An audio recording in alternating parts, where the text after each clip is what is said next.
Hi everyone, I know you are watching this content to accompany your sleep. So before we start, I want to know where you are watching from and what time you are watching. Also, don't forget to like, comment, and subscribe. Let's jump straight into the story.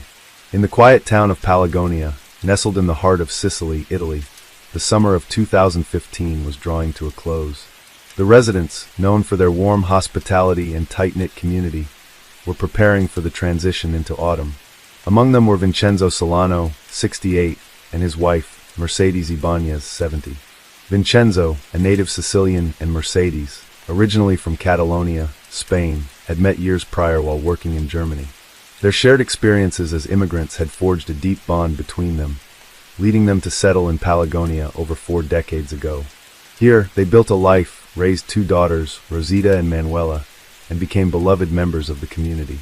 Their home was a modest yet comfortable abode, reflecting the simplicity and contentment of their lives. Vincenzo was known for his gentle demeanor and love for gardening, often seen tending to his plants in the early morning hours. Mercedes, on the other hand, was celebrated for her culinary skills, frequently sharing traditional Spanish dishes with neighbors and friends. Their life was serene, marked by routine and the joys of family. However, the tranquility of Palagonia was shattered on the morning of August 30th, 2015. The sun had barely risen when the local police received a distressing call. Manuela, concerned after multiple unanswered calls to her parents, had decided to check on them. What she discovered was a scene of unimaginable horror. Her father, Vincenzo, lay lifeless in their bedroom, his throat brutally slashed. The room bore signs of a violent struggle, with overturned furniture and bloodstains marring the walls. The air was thick with the metallic scent of blood, a stark contrast to the home's usual warmth. Desperate to find her mother, Manuela's search led her to the courtyard. There, she found Mercedes's body, bearing injuries consistent with a fall from a significant height. The initial assessment suggested that she had been thrown from the balcony, a fall that had ended her life. The brutality of the acts was incomprehensible, leaving Manuela in a state of profound shock and grief. As the news spread, the community of Palagonia was engulfed in sorrow and disbelief. The Solano Ibanez couple had been pillars of the community, known for their kindness and generosity. The idea that someone could harbor such malice against them was beyond comprehension. The local authorities, recognizing the gravity of the situation, launched an immediate and thorough investigation. The initial findings painted a grim picture. Vincenzo appeared to have been attacked in his sleep, a cowardly act that spoke to the perpetrator's ruthlessness. Mercedes's injuries suggested a desperate attempt to escape her assailant, culminating in her tragic fall. Further examination revealed additional wounds on both bodies, inflicted by a sharp instrument, possibly a screwdriver or a similar tool. The nature of the injuries indicated a frenzied attack, driven by uncontrollable rage or desperation. In the midst of processing the crime scene, investigators received a significant lead. Earlier that morning, security personnel at the Caraminio Refugee Center, located not far from Palagonia, had detained an 18-year-old Ivorian asylum seeker named Mamadou Kamara. He had been apprehended while attempting to leave the center with a bag containing suspicious items. Among the contents were personal belongings, including jewelry and electronics, later identified as property of the deceased couple. Additionally, Kamara was found wearing clothes that, upon closer inspection, were determined to belong to Vincenzo. The evidence was compelling, but the authorities were cautious. The brutality of the crime, coupled with the sensitive nature of the suspect's status as an asylum seeker, necessitated a meticulous and unbiased investigation. Kamara was taken into custody for further questioning, while forensic teams worked tirelessly to gather more evidence from both the crime scene and the items found in his possession. As the investigation progressed, the community grappled with a complex mix of emotions. Palagonia had a history of welcoming outsiders, and the Caraminio Center had been a focal point for discussions about immigration in the region. The alleged involvement of a resident from the center in such a heinous crime threatened to ignite tensions and challenge the town's values of inclusivity and compassion. In the days following the murders, local authorities increased their presence in the area, both to reassure the public and to prevent any potential acts of retribution. Community leaders and local officials called for calm, urging residents not to let anger and fear overshadow the principles of justice and due process. The focus remained on uncovering the truth and ensuring that the perpetrator, regardless of their background, was held accountable for the atrocious acts committed against Vincenzo and Mercedes. The investigation continued, with each piece of evidence bringing the authorities closer to understanding the events of that fateful night. The path to justice was fraught with challenges, but the resolve of the investigators and the resilience of the Pelagonia community remained steadfast. The memory of Vincenzo and Mercedes served as a poignant reminder of the fragility of life and the enduring strength of a community united in the face of tragedy. The investigation into the brutal murders of Vincenzo Solano and Mercedes Ibanez continued with mounting urgency. The small town of Pelagonia, once a peaceful enclave of old traditions and quiet routines, had been thrust into the national spotlight. News of the killings spread quickly across Italy, reigniting debates about immigration, crime, and the challenges of integrating asylum seekers. Television crews arrived, reporters swarmed the narrow streets, and local residents found themselves at the center of a story that extended far beyond their community. While public speculation ran rampant, investigators worked tirelessly to piece together a clear timeline of events. The forensic team combed through the victim's home, documenting every trace of evidence left behind by the killer. Blood spatter analysis suggested that Vincenzo had been attacked while still in bed, caught off guard in what should have been the safety of his own home. Defensive wounds on his hands and arms indicated that he had struggled against his attacker, but the deep gash across his throat left little doubt. Whoever had done this wanted him dead in the most brutal way possible. Mercedes's body was examined with equal care. Her injuries, consistent with a fall from the balcony, showed multiple fractures and internal trauma. But there was something more. Cuts and bruises on her arms and torso suggested she had been assaulted before being thrown to her death. Investigators theorized that she had woken up during the attack on her husband, either startled by the commotion or having sensed an intruder. In a desperate attempt to escape, she may have tried to flee, only to be overpowered and thrown from the balcony. One of the most chilling aspects of the crime was the apparent lack of forced entry. The front door was closed but not locked, suggesting that the killer had either been let in by the victims, perhaps under false pretenses, or had entered through another means. This detail led police to suspect that the assailant may have had prior knowledge of the home's layout or habits of the couple. The nature of the crime, sudden, violent, and without clear financial motive, only deepened the mystery. Meanwhile, Mamadou Camara, the 18-year-old asylum seeker detained at the Caraminio Refugee Center, remained in custody. Under questioning, he denied any involvement in the murders, claiming he had never been to the victim's home. His demeanor was a mix of defiance and confusion, as if he could not fully comprehend the gravity of the situation. However, the items found in his possession, jewelry, a cell phone, and clothing belonging to Vincenzo, painted a damning picture. A deeper investigation into Camara's background revealed that he had arrived in Italy months earlier after a perilous journey across the Mediterranean. Like thousands of others, he had fled war, poverty, and instability in his home country, seeking refuge in Europe. The refugee center at Caraminio, where he had been housed, was known for overcrowding and frequent clashes between different groups of migrants. It was a place of frustration, uncertainty, and at times desperation. Security footage from the center provided a crucial breakthrough. The recordings showed Camara leaving the facility late at night, hours before the estimated time of the murders. He had managed to evade the guards, slipping away unnoticed. More damningly, footage captured him returning in the early morning, carrying a bag similar to the one later found in his possession. His clothing appeared different from when he had left, raising further suspicions. As forensic experts examined the clothing and items recovered from Camara, they made a discovery that would significantly strengthen the case against him. Traces of Vincenzo's blood were found on the fabric. The evidence was no longer circumstantial. It directly linked Camara to the crime scene. Yet, the motive remained elusive. Why would an 18-year-old asylum seeker, with no apparent connection to the elderly couple, commit such a horrific act? Theories emerged. Some investigators believed it was a burglary gone wrong, that Camara had broken into the home with the intent to steal, but had been caught in the act, leading to a violent confrontation. Others speculated that drug use or mental instability might have played a role, though no immediate evidence supported this. There was also the possibility of a more calculated crime, one driven by anger, revenge, or an unknown grudge. As the case progressed, tensions in Pelagonia escalated.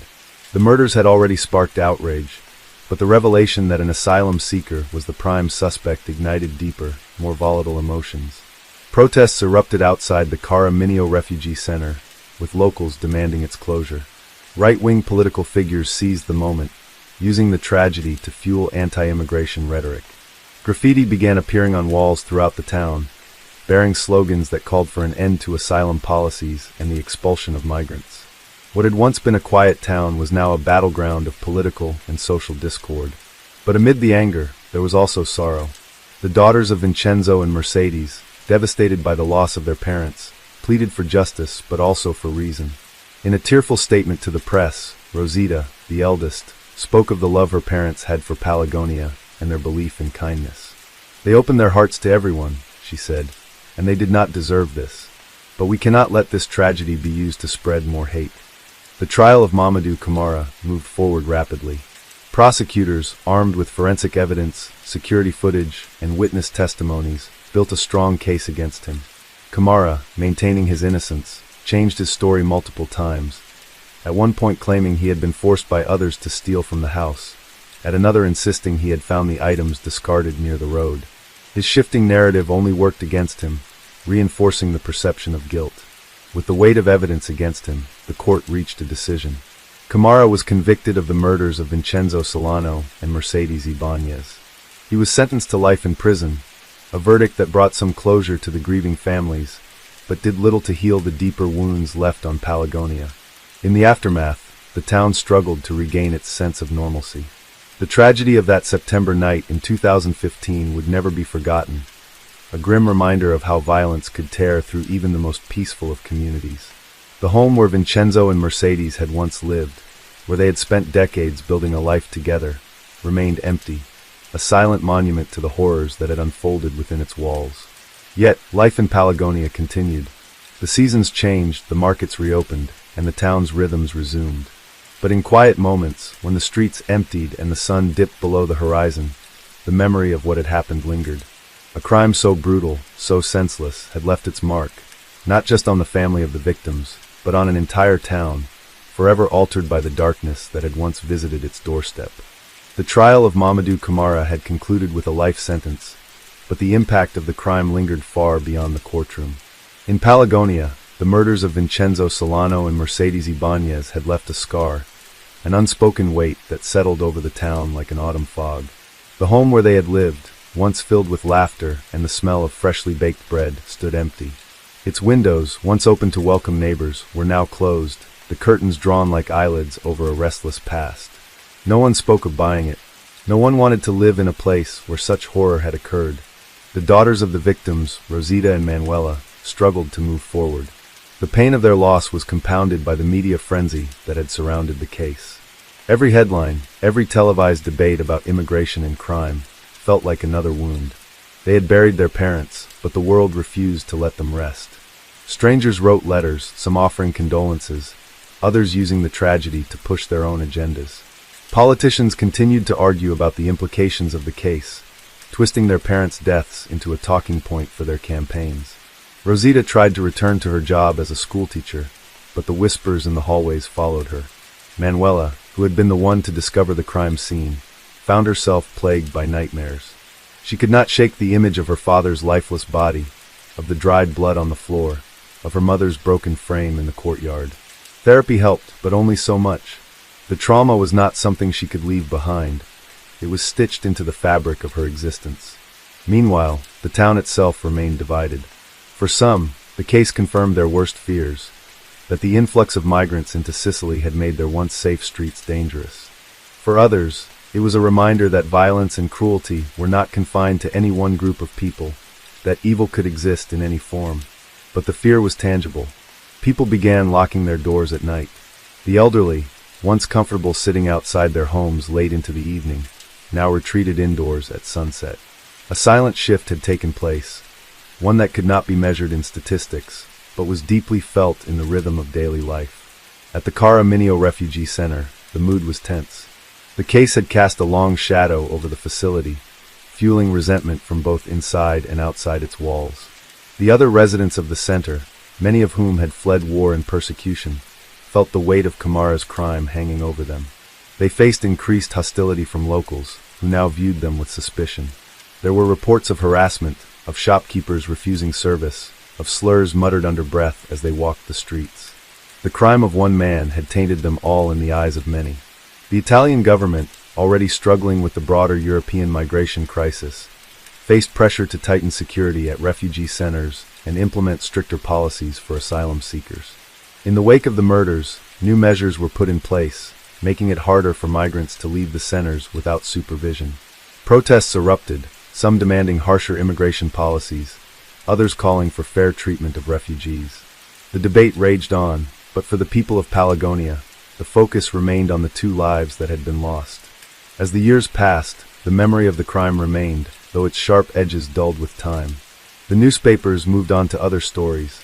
The debates shifted to new controversies.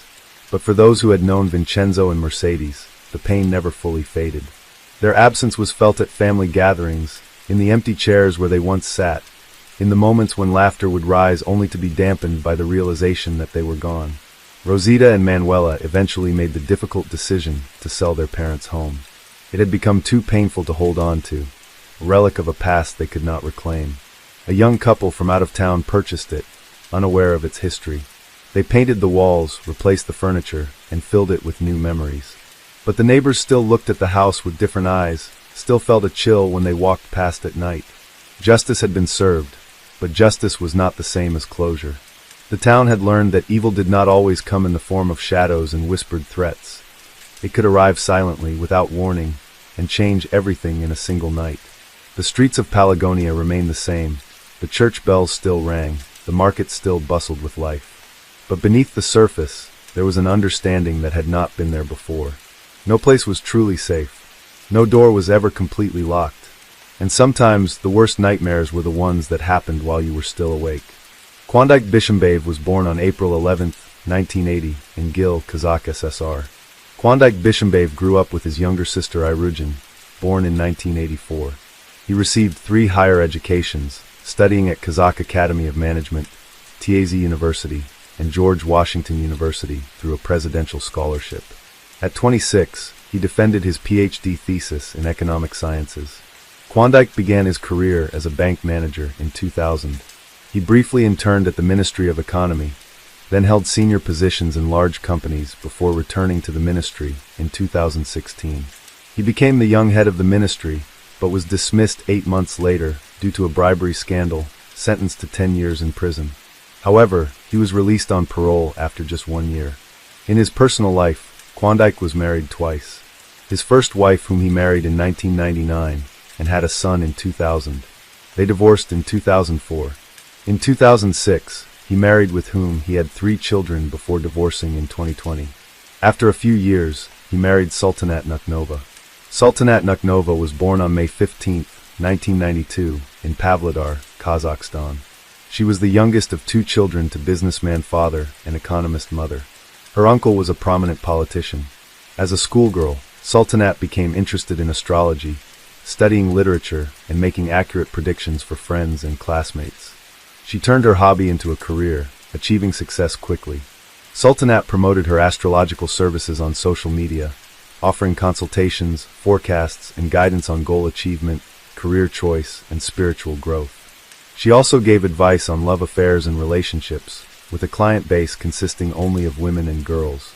She quickly achieved financial independence by doing what she loved. Her services were in high demand, with consultations scheduled months in advance. She had gained a large following on social media and was living her dream life. In spring 2022, Klondike stumbled upon Sultanat's page on a popular social network. He liked Sultanat and decided to contact her for an astrological consultation, but she turned him down, saying she only served women. This rejection only fueled his interest, and the politician persistently tried to get her attention, showering her with compliments, convinced that only she could help him as a trusted specialist. Sultanat was flattered, but refused to meet Klondike, who repeatedly asked her out despite Sultanat offering online consultations. He persisted for months, gathering information about her life, habits, and interests, but she remained uninterested. Sultanat initially refused to meet the man, but eventually agreed to a meeting for face-to-face counseling. Despite his good impression, polite behavior, and courtesy, she told her brother that he was not her type and they wouldn't match. Initially, Sultanat was not worried about Klondike because she knew she could keep him. However, within a month, the situation changed when Klondike gained influence by befriending a respected older member of the family, Sultanat's grandmother. Klondike asked to speak to Sultanat's grandmother, asking for her support in case Sultanat changed her mind about marrying him. This gesture touched Sultanat, but she still refused to pursue a relationship with him. Sultanat visited her parents in Pavlodar in fall 2022 and mentioned no serious changes in her personal life were expected. She confided in her brother that the 12-year age difference with Klondike confused her, and she wasn't attracted to him, also citing astrological incompatibility. Sultanat's brother was shocked to see a post on his social media that his sister had accepted Klondike's marriage proposal just a month after their visit. This news surprised both her family and friends, as she had recently said that nothing serious would happen. A few months later, in December 2022, they held a luxury wedding at a budget establishment in Astana. The marriage was not officially registered, with they opting for a mosque ceremony instead. Sultanat's attitude towards her partner changed significantly after the wedding. She praised his intelligence, education, and conversation skills to friends and denied his involvement in a corruption case that led to his brief imprisonment, claiming he was framed. From the outside, they seemed happy. He showered her with gifts, and she called him the perfect husband. Friends envied their relationship, thinking she was lucky. However, this didn't last. After the wedding, they moved into his parents' house, where his mother, Almira, spoiled her with gifts and protected her from household chores, but couldn't shield her from her son's true nature. Sultanat would periodically visit her parents with her husband, but she wouldn't invite them to her home because it would annoy Klondike and cause arguments. At first, none of her relatives were aware of this. However, less than a month after the wedding, on New Year's Eve, Sultanat's brother visited and witnessed a disturbing scene. A large, festive table had been set, but the celebration was only for the immediate family. When Klondike's cousin and his wife arrived with gifts for everyone, Sultanat was embarrassed because she didn't have a gift in return. She quickly found a solution by giving Klondike's cousin's wife a bottle of expensive perfume that her husband had bought her the day before, but she hadn't had a chance to open it yet. Klondike was not just displeased, but enraged by her actions. He yelled at her, claiming she had no right to give away something he had paid for, and began insulting her. The guests quickly left, and when her parents tried to intervene, they were rudely shut down. In a fit of rage, Klondike overturned the table, spilling food and drinks everywhere, and ruining the New Year's Eve celebration. Sultanat's brother was shocked by the scene and didn't know how to react. The next day, Sultanat confided in him over the phone that her husband's behavior had changed dramatically since their wedding, and she was unsure of the reason, but hoped the situation would improve with time. Sultanat Nukanova's brother advised her to end the relationship and return home, but she flatly refused. 2 months later, she sent him selfies showing severe bruises on her face, asking him not to ask any questions. Concerned, her brother tried to contact her, but she didn't answer his calls. He then reached out to her husband, Klondike, who agreed to meet with him. During their meeting, Klondike told Sultanat's brother to stay out of their business and refused to explain the cause of the bruises on his wife's face. Klondike was also unable to account for Sultanat's whereabouts, which filled him with uneasy thoughts. Fortunately, Sultanat was eventually found at her parents' country home. Despite the pleas of loved ones, Sultanat returned to her husband, insisting that she loved him and was willing to do anything to save their marriage. For a while, he behaved impeccably, showering her with gifts and promising to change for her sake. They even took a vacation together to a popular resort in the Maldives, where they appeared to be very happy. Sultanat didn't explicitly complain about her marriage, but her behavior and appearance changed. She lost weight, became withdrawn, and wore revealing clothing, possibly to hide bruises. She stopped working as an astrologer and blogger, and only posted happy photos with her husband on social media. Klondike took away her source of income, making her reliant on him. She was not allowed to socialize without his permission and was monitored at all times. Despite appearing perfect to outsiders, their relationship was actually controlling and suffocating. Sultanat confessed to her friend that her husband exerted total control over her. Forbidding her to work or contact her parents without his knowledge was irrationally jealous, accusatory, and abusive. Despite her friend's horror and advice to leave him, she insisted she just wanted to talk, not be advised. They sought help from a family psychologist to save their marriage. Sultanat's husband rejected her therapist options and instead chose his own specialist, who blamed Sultanat for all their problems. She suspected her husband had hired the therapist to humiliate her. In summer 2023, Sultanat tried to leave him and stay with her parents, but her husband appeared a week later, asking for another chance and suggesting a change of environment to save their marriage. Sultanat hoped having a child would change her husband's attitude, but she couldn't get pregnant. After a family dinner in October, she briefly left her husband and moved into a rented apartment found by her brother. However, she returned to her husband 10 days later and even remarried him in a mosque ceremony, which she personally told her family about. On November 5th, she invited her family and close friends to her cousin's restaurant. Klondike made a good impression with his chivalrous behavior, being attentive and affectionate towards her. Everyone believed his feelings were genuine, but tragedy was looming. On November 9th, a relative contacted Sultanat's brother over the phone, sounding frightened as she asked about the truth of a social media rumor. After clarification, she shared a news link which reported that a former economy minister had taken the life of his young wife. Sultanat had asked to stay with him for a night after threatening to leave her husband. He agreed and told her where to find the spare keys, but she never arrived and her phone stopped working. He rushed to her house, but found no one there and her husband was not answering his phone, which made things even more concerning. The decision was made to immediately go to the family restaurant, where Sultanat was last in contact, to search for answers. While on the way, he received a call from his frightened parents, who had also read the news and were trying to find out what had really happened. However, he couldn't provide them with any information and only promised to look into it. When he arrived at the restaurant, he was met by police officers who expressed their condolences and informed him that his sister had sadly passed away before receiving medical attention. Overwhelmed and disbelieving, he struggled to accept the news, but tragically, it was confirmed to be true. By the time he arrived, the main suspect, Klondike, had already been arrested and taken to the station. Klondike denied any guilt, claiming that the event was a terrible accident and that he was trying to help his wife. Also, the restaurant owner was taken into custody on suspicion of being involved in the incident. Several months ago, on the evening of November 8, 2023, Sultanat and Klondike and their friends attended a concert by singer Dima Belan. The loud music made it difficult for their friends to follow the conversation between the spouses, who got into a heated argument. Initially, their friends thought they were just discussing something, but it soon became clear that they was engaged in a full-blown fight. They stormed out of the concert hall without saying a word to anyone and went to the restaurant Bao, where they continued to quarrel in a private VIP booth. Camera footage shows Klondike taking several bottles of alcohol from the bar and joining his wife in the booth. As they drank wine and discussed their relationship, she told him that she couldn't continue like this and planned to leave him. Infuriated by her statement, Klondike started shouting and threatening her, even slapping Sultanat. After the altercation, she called her brother and told him she would be coming to his house for the night, having finally made up her mind to leave her husband. Around midnight, she stepped outside, intending to go to her brother's house, but her husband caught up with her and the argument continued. The surveillance footage reveals a 15-minute argument between them, after which Klondike convinced his spouse to re-enter the building. They continued to quarrel in the vestibule and eventually secluded themselves in a stall with no camera coverage, making it impossible to determine exactly what occurred inside.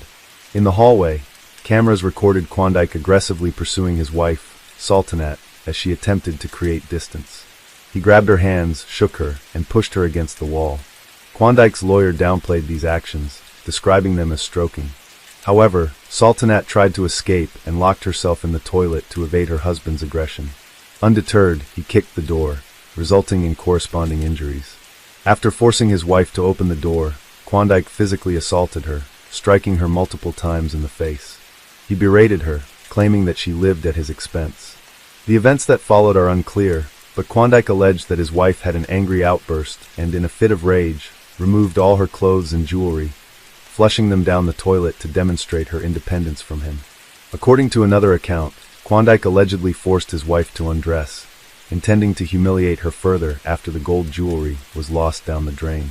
This led to Klondike becoming enraged, punching his wife in the face multiple times, and then pushing her with such force that she fell and hit the toilet.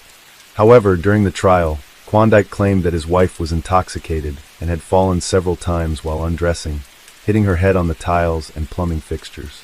Klondike and his wife had planned to go home after leaving the restaurant, but he refused to drive due to his intoxication.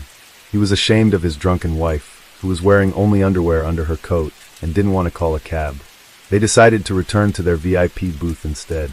However, when Sultanat stopped to look at her reflection in the mirror, her husband forcefully pushed her towards the exit. This quickly escalated into a brutal assault as he mercilessly beat her with his hands and feet and dragged her by the hair. At around 7 o'clock in the morning, he dragged her back to the VIP cabin, where he continued his attack. Klondike ultimately caused severe harm to Sultanat, but during the trial, he claimed he had no involvement in her injuries. According to him, she had fallen and hit the floor and furniture on her own, and then fell asleep on the sofa. He alleged that he noticed a bruise on her face, but rather than seeking medical attention, he consulted a fortune teller to determine if everything was all right with his wife. The fortune teller told Klondike his wife was drunk and needed sleep, so he calmed down and didn't touch her.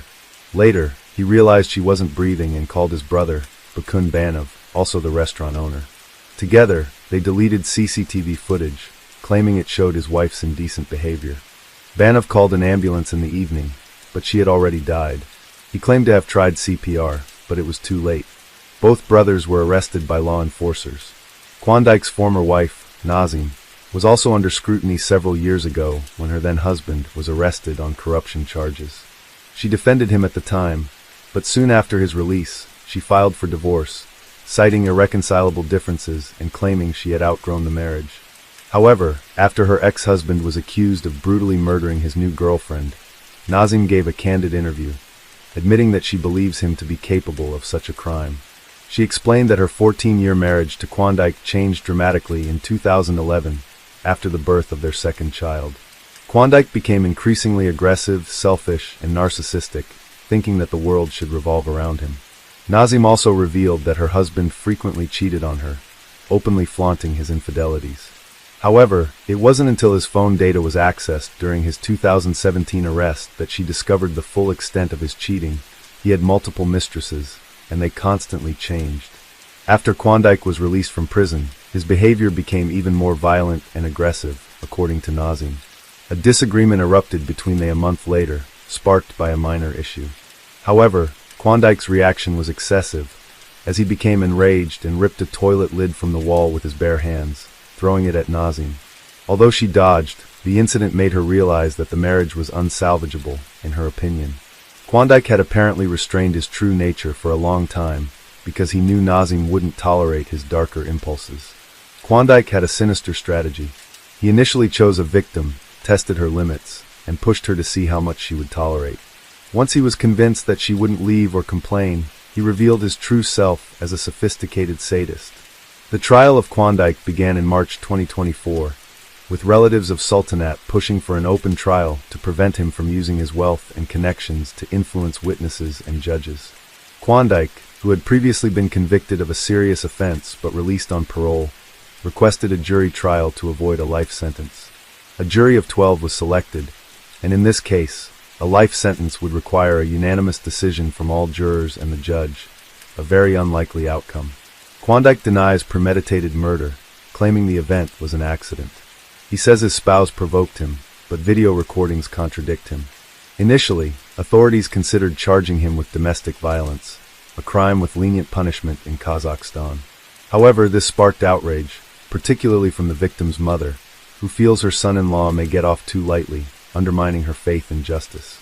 A law was approved in April 2024 to toughen penalties for domestic violence in Kazakhstan following public outrage.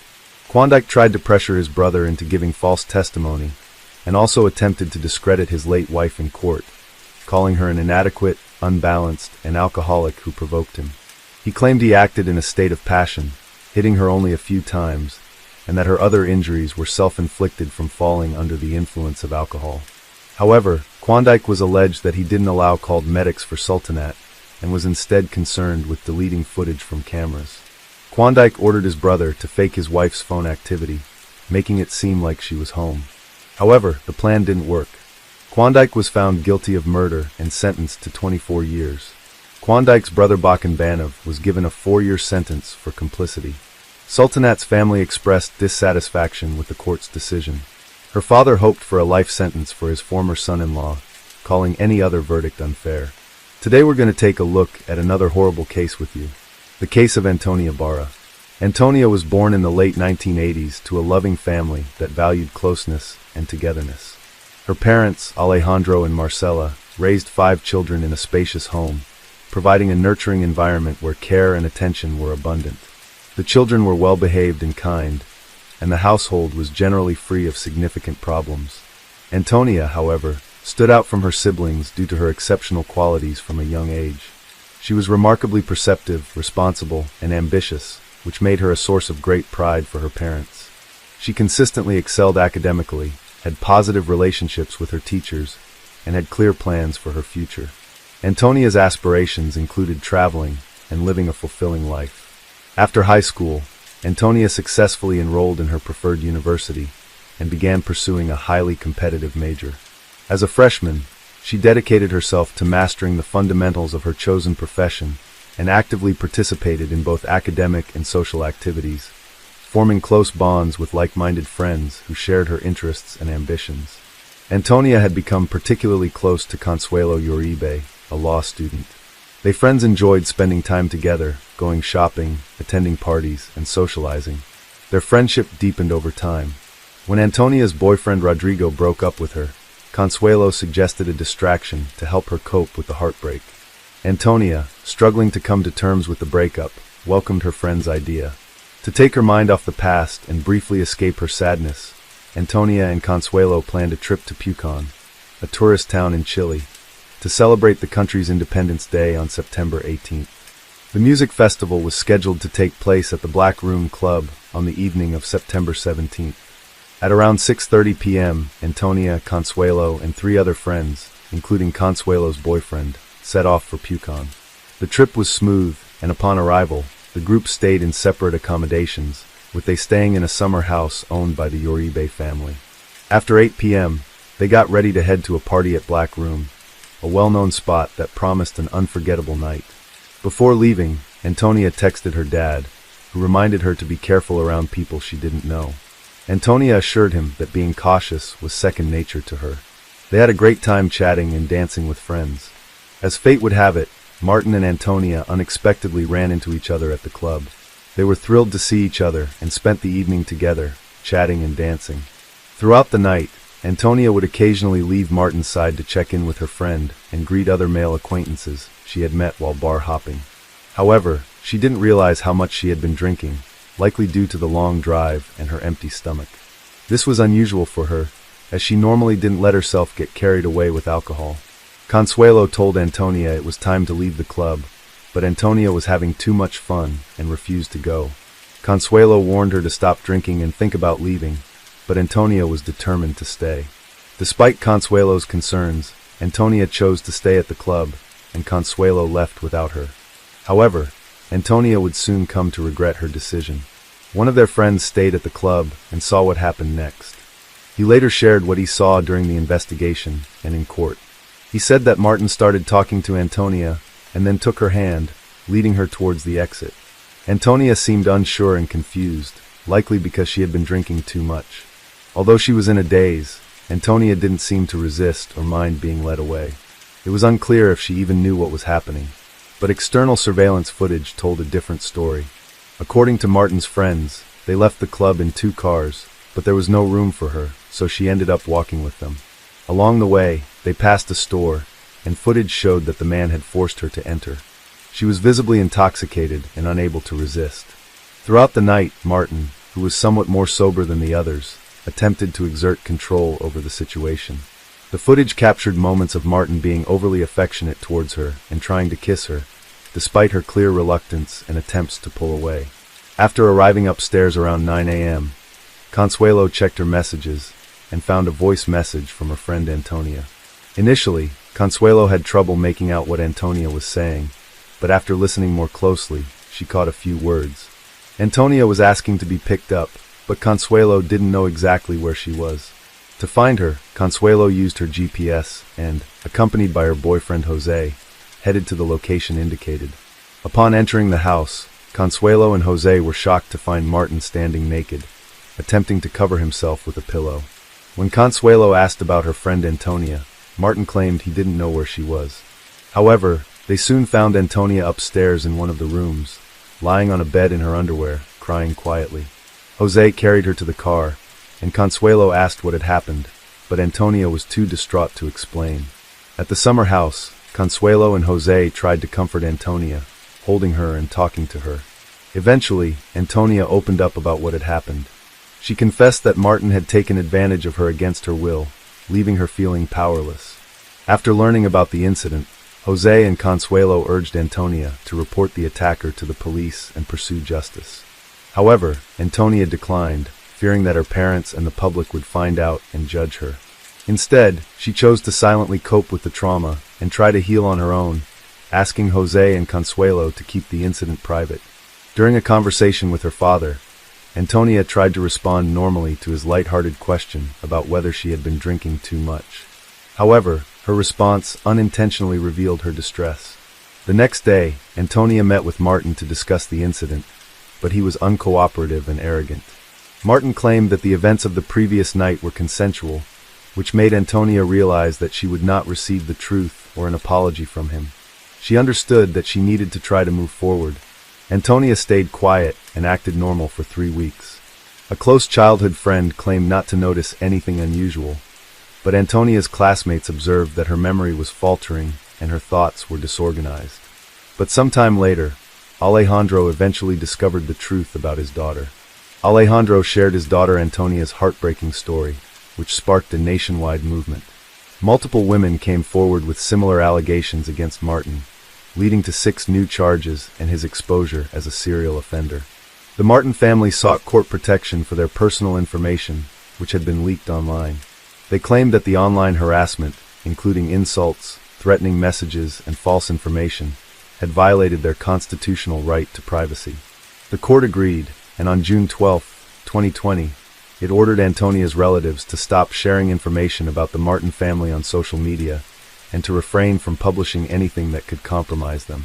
However, this decision sparked widespread outrage in Chile. Many people felt that the court was protecting the suspect rather than the victims. On July 21st, the Antonia family appealed the decision to the Supreme Court, but their appeal was rejected.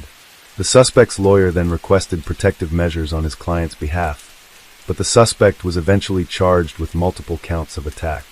The case, known as the Antonia case, became a rallying cry for victims of violence in Chile. For many women, it marked a turning point, and they began to come forward to share their own experiences after years of silence. On July 22nd, a surprising turn of events occurred when the court changed Martin's preventive measure from detention to house arrest, effectively releasing him. The judge clarified that this decision did not imply a reduced sentence. Meanwhile, the prosecutor had charged Martin with 5 counts of misconduct, but the court only recognized 2. This sparked widespread outrage, with thousands of people taking to the streets to protest the halt in investigations and the decision to place Martin under house arrest. In response to public pressure, the authorities appealed the decision, and the judiciary quickly overturned the house arrest order, taking Martin back into custody. Antonius stressed the importance of taking action against Martin, as his behavior made women vulnerable. In February 2021, investigators found Martin's phone, which contained a disturbing collection of photos of women's underwear, suggesting a trophy collection. The 400-page police report included statements from multiple victims, witnesses, and people close to Martin and Antonius. A childhood teacher described Martin as a smart and cheerful child, but noted that he had an unusual interest in intimate topics. Some women recalled that Martin had inappropriately touched them when they were children, but at the time, no one thought much of it. On June 14, 2022, the criminal court in Tomoko began its hearings, which were expected to last over a month. During this time, the prosecution presented evidence, expert testimonies, and witness statements. The court started watching the CCTV. Video footage revealed that Antonius was unable to control the situation.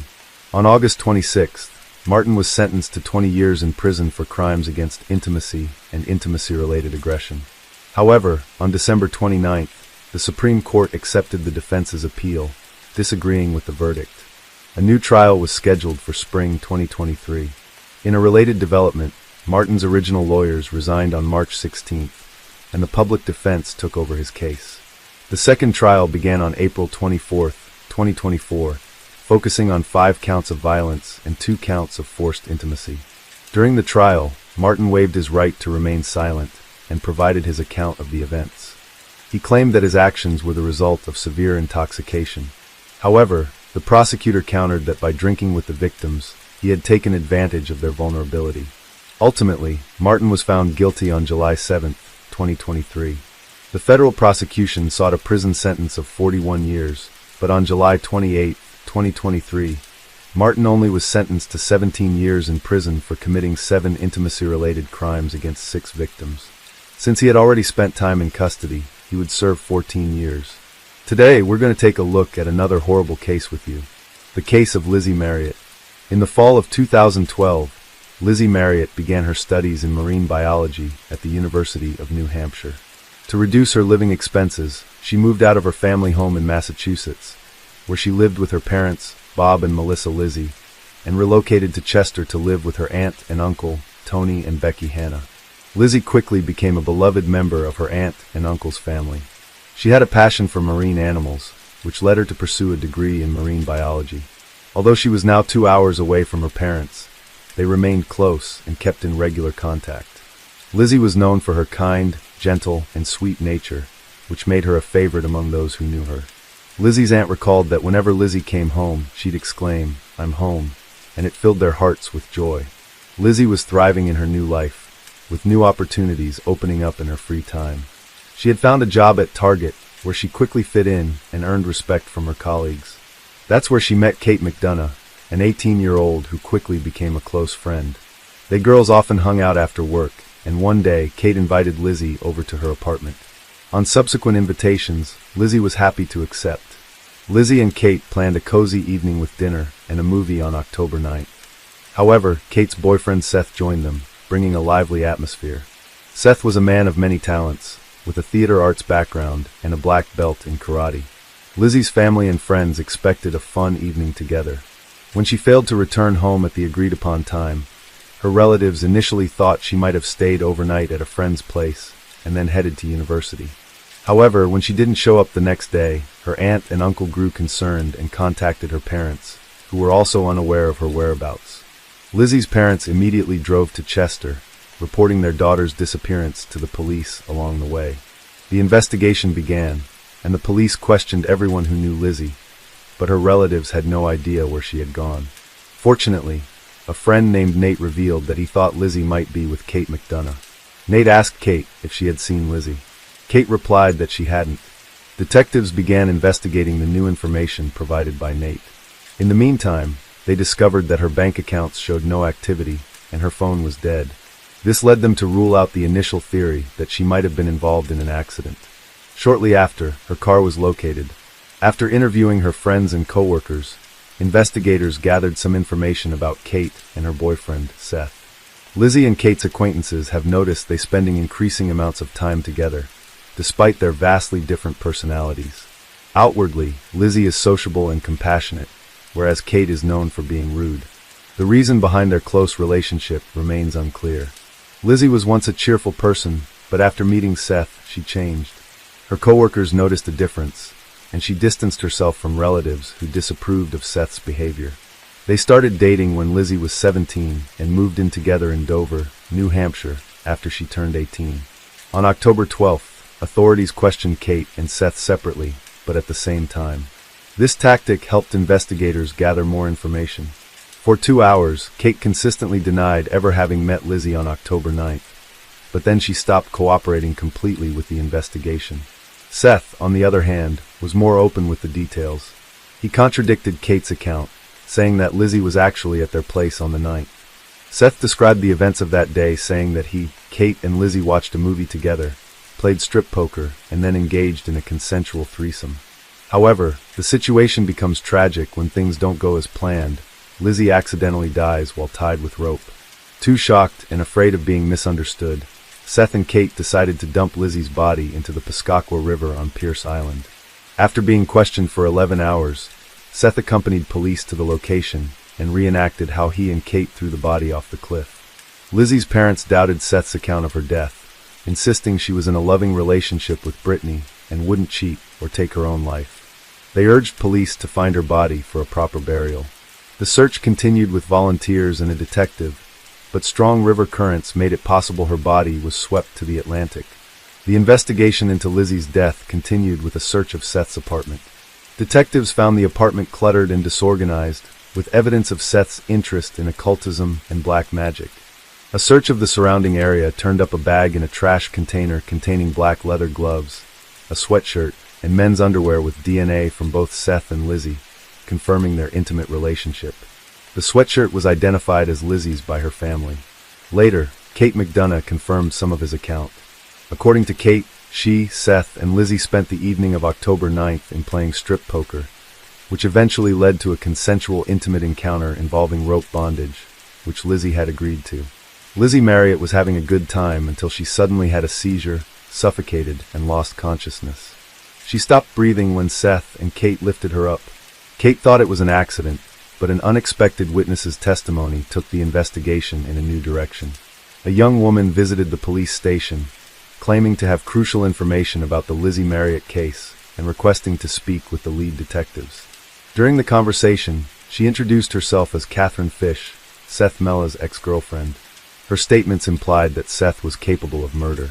She revealed that Seth had once confided in her about a fantasy in which he took someone's life. To understand Catherine's testimony, it's essential to examine her past relationship with Seth. They met 10 years ago, and initially Seth seemed attentive and caring. However, during their first intimate encounter, Catherine discovered Seth's interest in BDSM. Seth initially seemed great, but he revealed a cruel and controlling side over time. He didn't tolerate disagreement or boundaries. After sharing dark fantasies, kind of felt trapped and scared, especially when Seth physically attacked her, grabbing her throat and refusing to let go despite her pleas. This incident shattered her illusions about their relationship. After moving to a new city, kind of felt isolated and alone, dependent on Seth. As his behavior escalated, he introduced other women, proposing a polyamorous relationship. Kind of felt trapped, afraid to leave due to Seth's controlling behavior. It took months for her to gather the courage to escape the toxic relationship. In May 2014, Seth Mella appeared in court, facing not only intentional murder charges, but also accusations of taking advantage of multiple individuals. Several people testified against him, including Kate McDonough. 2 months after Lizzie's death, Kate was arrested and held in custody on charges of obstructing justice and interfering with the investigation. During her time in custody, Kate had ample opportunity to reflect on the events and consider who she was protecting. While imprisoned, Kate and Seth stayed in close touch and envisioned a life together in a country where they could not be extradited. They shared dreams of getting married, starting a family, and building a future, but their escape plan stalled in the winter of 2012. Seth convinced his cellmate, Ryan Bachman, who was about to be released, to help their escape. The plan was for Ryan to use his bank account to withdraw money, buy drugs, and sell them to increase their initial investment. They intended to use the money to purchase guns, 2 cars, explosives, and a boat. Ryan had different intentions and chose to keep the money for himself, causing Seth to give up on their plan to escape. Meanwhile, authorities became aware of their scheme. Seth wrote to Kate and hinted at a reunion in the afterlife, suggesting he believed in its existence. This could imply that Seth was vaguely suggesting Kate should consider ending her life to join him in the afterlife. As time passed, Kate's thoughts became clearer, allowing her to make a more rational decision when the prosecutor's office presented her with a favorable deal in 2014. Under the agreement, Kate was required to reveal the truth about the events that occurred on the evening of October 9th, and in return, her potential 20-year prison sentence was significantly reduced to 3 years. This offer was especially beneficial in light of the circumstances that later came to light during the investigation. As part of their agreement, Kate acknowledged that she was deeply intimidated by Seth and followed his instructions without hesitation. Over time, Seth had slowly stripped Kate of her autonomy and stifled her ability to make decisions for herself. Approximately 6 weeks before the tragic event, Seth had asked Kate to arrange a threesome with someone else while she was away on a 10-day theater tour, but Kate was unable to find someone to participate. Over time, Seth's messages to Kate became increasingly aggressive, transitioning from giving her instructions to making threats. He warned her of severe consequences if she didn't meet his demands, which included bringing a friend to participate in his plan. Kate invited Lizzie to visit her at home, and Lizzie agreed because she trusted Kate and had been to her place before. However, Kate didn't tell Lizzie that Seth would also be there, as she knew Lizzie might be hesitant. Seth had seen Lizzie's photos and was eager to meet her. On October 9th, Seth arrived at Kate's apartment at 9 p.m. At first, Kate and Lizzie chatted together, and Seth joined in later, initially creating a light-hearted atmosphere with his jokes and friendly demeanor. As they watched a movie, Seth suggested playing strip poker, dimming the lights to create an intimate setting. Lizzie began to lose the game, eventually ending up in her underwear. In another round, Seth suggested kissing Kate, but she refused, explaining that she was in a committed relationship and found the idea unpleasant. Seth suggested leaving Lizzie alone, but she refused. He retrieved a rope and gloves from his room, returned, and strangled her with the rope before she could react. After killing Lizzie, Seth committed a further act of violence against her body. His girlfriend, Kate, was present but did not intervene, claiming she was too scared to act. She feared that she would become the next victim if she tried to help. Later, at around 1 a.m., Seth and his girlfriend wrapped Lizzie's body in tarpaulin and placed it in a suitcase. They then transported the suitcase to Lizzie's car and drove to Pierce Island by the river. From the observation deck, they removed Lizzie's body from the suitcase and threw it off the cliff. After the incident, Kate and another person cleaned up inside her car. Then they drove to the campus parking lot, where Kate parked her vehicle. From the parking lot, they walked a 10-mile distance to Kate's home. The experience left Kate severely shaken, and she went into shock. She was also fearful of testifying against Seth in the future, worrying that he might intimidate or silence her due to concerns for her safety. During the trial, Kate's excessive sobbing raised suspicions, with some doubting her emotional display and suggesting she was a skilled actress. Kate's defense claimed that Lizzie's death was an accident during intimacy, but acknowledged that Seth and Kate had disposed of the body. They alleged that Seth isolated and coerced Kate, affecting her mental state. The prosecution focused on deliberate murder, citing the discovery of gloves at the scene, which suggested premeditation. Roberta Gherkin and Paul Hickok, acquaintances of Seth Mella, testified for the prosecution. After Lizzie's murder, Seth called them at 10:49 p.m. asking for help. When they arrived after 11 p.m., they found Seth on the bed next to Kate McDonough in lingerie. Seth said, "This time things went too far." Roberta found Kate in the kitchen and suggested calling an ambulance. They chose not to intervene or contact police, avoiding involvement.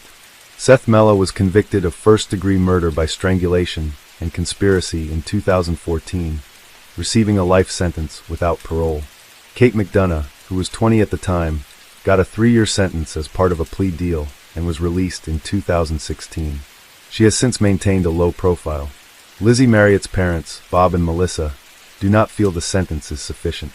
They hope her case can serve as a warning to others, especially women. They created a memorial bench in her hometown, since her body was never recovered. Today we're going to take a look at another horrible case with you. Blake Leibel was born in Toronto, Ontario, Canada, on the 8th of May in 1981. His family was a well-off family right up the tree. His father, Lorne Leibel, is a well-known real estate tycoon and Canadian Motorsport Hall of Famer, while Blake's mother, Eleanor Chettle, inherited Alros products from her father, Paul Chettle. This company makes plastic polytart materials and is reported to generate over $28 million in sales annually. But while grandfather Paul Chettle was a success, it was reported that he was known to be a control freak and bully. Paul's wife, Blake's grandmother, suffered from a severe mental illness of some kind. The specific diagnosis remains unknown, but what is known is that when Paul Chettle passed away, he left a will behind that withheld inheritance from his family, pending not only alcohol and drug screening, but also an HIV test. Once relatives successfully passed these stipulations, Paul Chettle's girlfriend would get 2 Mercedes-Benz cars, a Cadillac, and some other parting gifts, while Blake's mother got a payout of $12 million. Oddly enough, Blake's brother, Cody Leibel, was cut out of the will, with Paul Chettle stating that it wasn't out of lack of love, but rather that he knew Cody's father would adequately provide for him. On the other side of the family, Blake and Cody's father, Lorne Leibel, was a man who dated beautiful young women and took them out in fancy Ferraris. He was the envy of any man who set eyes on his fortunes or female companions. When Lorne Libel split up with Eleanor Chettle, Blake lived with his mom, while Cody lived with his dad. It was during this time that Blake and his father reportedly became distant and estranged, as Blake felt that Lorne wasn't providing enough for him financially. Even so, the Libel family was, by all accounts, a highly successful one. Even Blake's grandfather, Stanley Libel, was a well-known sailor who competed in the 1968 Summer Olympics, and then later developed hundreds of homes across Toronto. Even Blake's aunt, Terry Libel, is a Canadian journalist who served as a host for CBC's Olympic coverage during the 1996, 2002, 2004, and 2006 games. Blake and his brother, Cody Libel, were destined for success right from the very start. Or at least they certainly had the financial environment around them to allow them to succeed at whatever they put their minds to. As a matter of fact, when Cody Libel moved to California, he certainly left his mark of success on the world. He even sold his 5,500 square foot home in Beverly Crest for almost $18 million in 2017. The buyer was reportedly Katy Perry. Then later on the same year, Cody bought Reba McEntire's house for a reported $25 million, crowning him the youngest homeowner in Beverly Park history. This move made him neighbors with big names like Sylvester Stallone, Mark Wahlberg, Denzel Washington, and even Eddie Murphy. As the world's youngest owner of a Ferrari Enzo, Cody not only owned a record label, but he was a regular at a poker club called Molly's Game that reportedly hosted famous faces like Leonardo DiCaprio, Ben Affleck, Matt Damon, and Tobey Maguire. Cody Libel certainly seemed as successful as the family that raised him. Cody's brother, Blake Libel, moved to California in 2004. He reportedly still received an allowance from his mother that totaled close to $2 million in just 8 years. In 2011, Blake's mother Eleanor would die of brain cancer, leaving a huge inheritance behind to Blake and Cody. Roughly 2 years later, Blake challenged his mother's will to remove his father as trustee and deny his brother Cody his inheritance. But Blake, who reportedly didn't even attend his mother's funeral, received little sympathy from the courts. But who is Blake Libel? He wrote and directed a comedy film in 2009 called Bold. It was very low budget, and it didn't hit well at all. The movie was a massive flop with a 2.6-star rating on IMDb. But apparently you can still find it on Plex TV if you're curious. Blake Libel also directed a 2013 film called Soulmates. He's even listed as a creative consultant and director on a few episodes of Mel Brooks' Spaceballs, The Animate. In 2010, Blake published a graphic novel called Syndrome.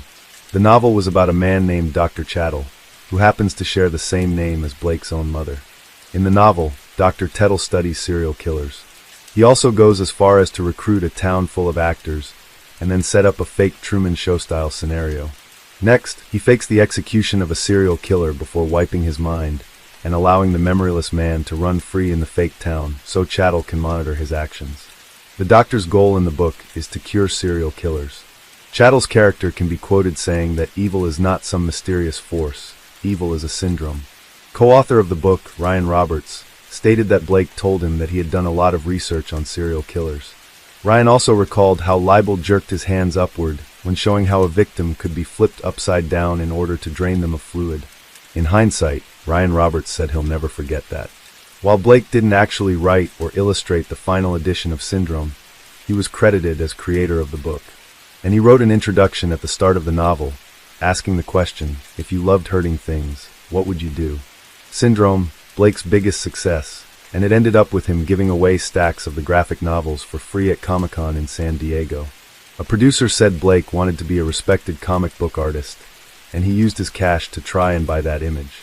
He tried hard to come across as cool and edgy, but it was clear to everyone that Blake Libel had some serious mental issues that he needed to address. His mental state had begun to deteriorate, and he was spiraling into a dark abyss. Those close to him had started to recognize the signs, but none could foresee the depths to which Blake would ultimately sink until it was beyond anyone's reach to save him. Blake Libel had quite the romantic life. In 2006, Blake met a Californian model named Amanda Braun. Amanda was previously in a relationship with Andrew Alchek, who died in prison following convictions for crimes committed as a crooked hedge fund manager. After 5 years of dating, Blake and Amanda finally tied the knot in 2011. Not long after the wedding, Amanda Braun Libel gave birth to a son. While the couple appeared to live comfortably in their Beverly Hills mansion, Blake continued to cash in and spend his checks pretty much as quickly as he received them.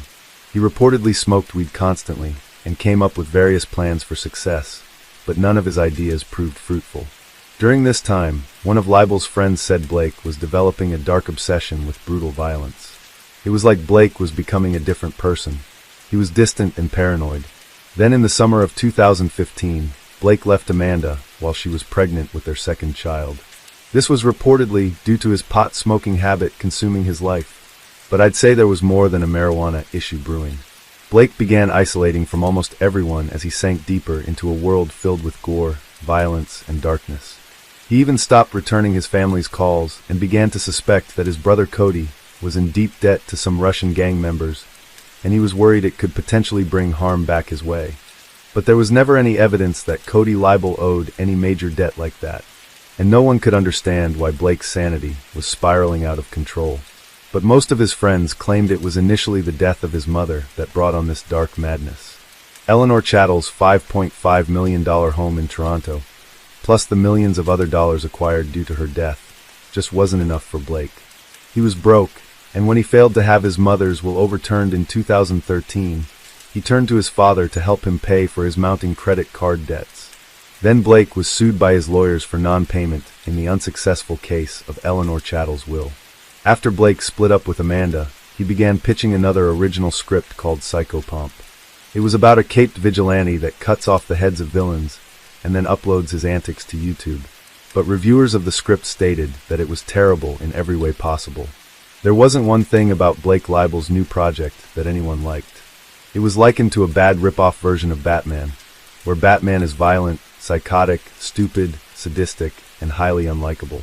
Psychopomp was nothing more than a gratuitously violent film devoid of any imaginative flair.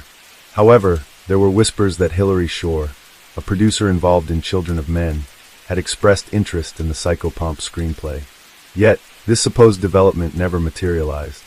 While married to a pregnant Amanda Braun, Blake had started seeing Yana Kashin, a stunning 30-year-old Ukrainian former attorney from Kiev. In no time, Blake got her pregnant too, and for a while, they seemed happy and healthy as Blake pulled Yana into his fantasy world of Hollywood hot pink. All the while, his mental decline was picking up speed at a volatile pace. In May of 2016, Yana gave birth to a baby girl named Diana, and to outside observers, the new family appeared to be doing well. However, the reality was far from idyllic. Blake harbored intense jealousy towards the infant, as a storm of anger raged within him. No longer the sole object of Yana's affection, Blake found himself replaced by baby Diana, pushing him to new heights of psychological instability. He incessantly demanded sexual attention from Yana, threatening to abandon her for another woman if she refused his advances. In an attempt to salvage their relationship, Yana sent her newborn daughter to live with her mother in a nearby apartment, which Blake financially supported. Then on the 20th of May, Blake Libel was arrested for sexual assault, not far from his condo. The alleged victim was Blake's third girlfriend, Constance Bucafori. She'd been living in another house he owned that was also a couple of miles away from his West Hollywood apartment, where he lived with Yana. Constance claimed Blake forced himself on her in the house. Bucafori is known for being a storyboard artist on Aquaman, and working in the art department for films like Snow White and The Huntsman P.S. I Love You and the Emoji Movie. Blake Libel was released from custody around 15 hours after he was arrested, following a bail payment of $100,000. Yana had bailed Blake out of jail, but finding out about the affair with Constance was the final straw for her. She moved into her mother, Olga Kasiansma. There was only one door left to check, and it was locked. The cops tried to force the door open to the bedroom, but a mattress was barricading the door from the other side. The cops shouted for whoever was in there to come out, and that's when Blake's voice finally responded, saying he wasn't going to come out because he was scared that the officers were going to beat him up. They assured him that this wouldn't happen, and that they were just there to check on his girlfriend to make sure she was okay. Blake replied back that she was fine. He said she was at the hospital and gave them a room number. He also said that his father would be there soon, and that he wasn't coming out until then. Blake was referring to his accountant and mentor, Stephen Green. Blake had called Stephen around noon and asked him to come to the apartment. For a month before Stephen Green received that call, he had been unable to get in contact with Blake Libel. Green had called, messaged, left voicemails, and even emailed Blake several times, but he never got a reply. Stephen Green even left a voicemail on Blake's phone stating that he was worried about him and that he loved him. He said whatever was going on, he wanted to help him get through it. But as you're about to find out, it was way too late for that. When Green arrived at the condo, he spoke to Blake through the partially opened bedroom door in the apartment. A short while later, a detective arrived on the scene to find Green now in the living room talking to Blake on the phone. Leibel was still barricaded in the master bedroom. When Green hung up the phone, the detective asked him to call Blake back, which he did. After a few minutes of conversation, Blake Leibel finally agreed to come out. He was only wearing boxer shorts when he emerged from the room. Stephen Green gave Blake some clothing to put on.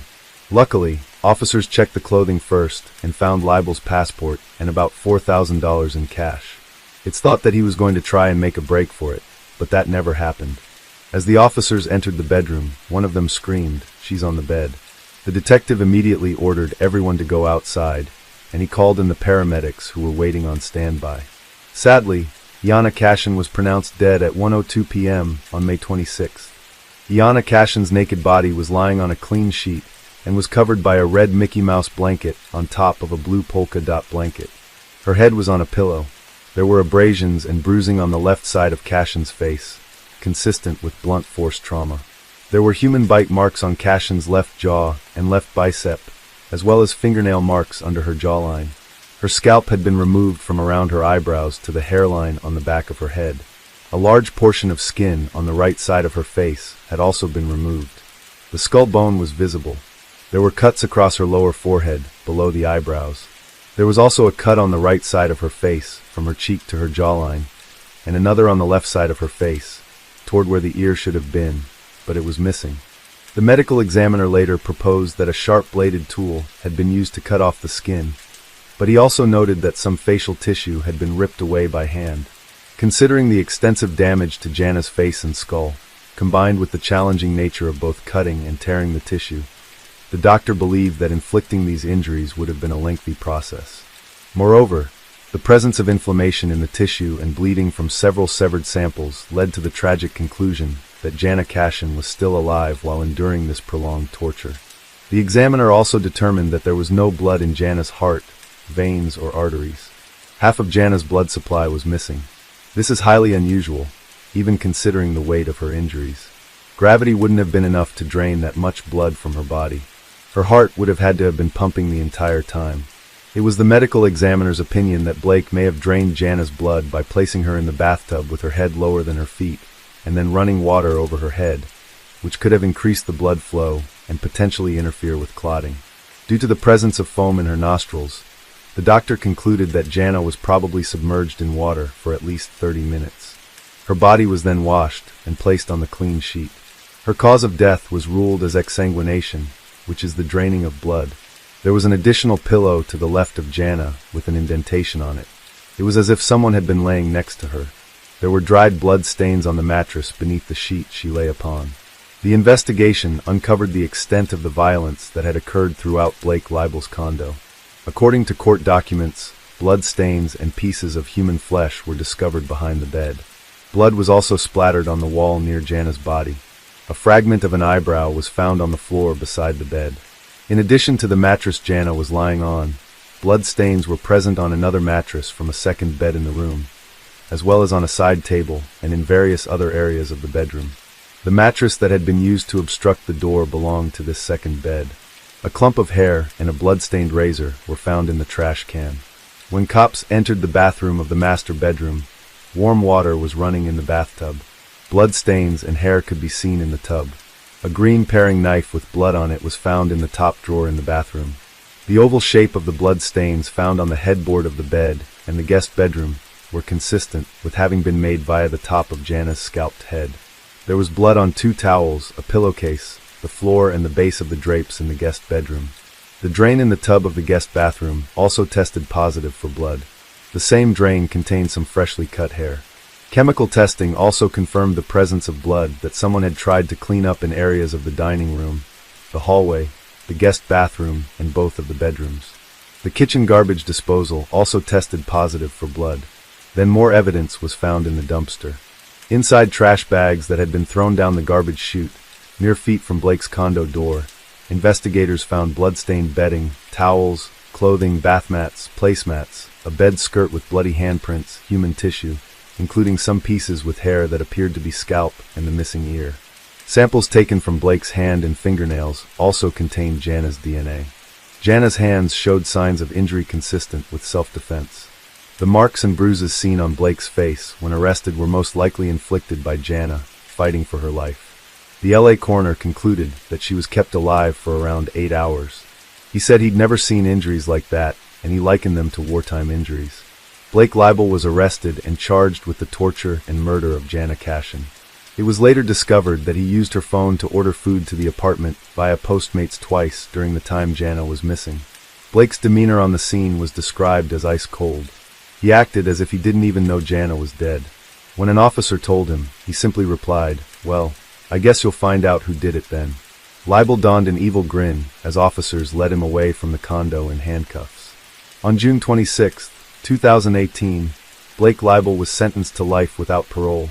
Due to the nature of his crimes, he was eligible for the death penalty, but the DA didn't pursue it, even though doctors deemed Blake not to be insane and stated he was fit to stand trial. It took the jury just 3 hours to deliver a guilty verdict. Blake was also ordered to pay about $43 million to Jana Cashin's family. Cody Leibel was present on every day of the trial. Blake's father never showed up. Jana Cashin had only been living in the United States for a couple of years before tragedy struck. She was working on becoming a translator. What happened to her was absolutely devastating. It was a crime with little motive outside of Blake's narcissistic desire to control women with his allowance. It was as if this aged, evil little boy had never been rejected. And once he was, or rather felt like he couldn't take it. His ego collapsed, and he snatched away the life of his newborn daughter's beautiful mother in the cruelest way possible. Blake Leibel will rot in prison where he belongs, alone with no one, nothing, and no future that will lead to any shedding of light in his direction. Today we're going to take a look at another horrible case with you, the case of Siobhan McLaughlin. On February 28, 2006, McLaughlin was found deceased in a locked bedroom at her residence in Natchitoches Goldstown, Dublin 14. At first, it appeared as if she had tragically taken her own life. But within hours, the members of the McLaughlin family were convinced that she had been brutally murdered.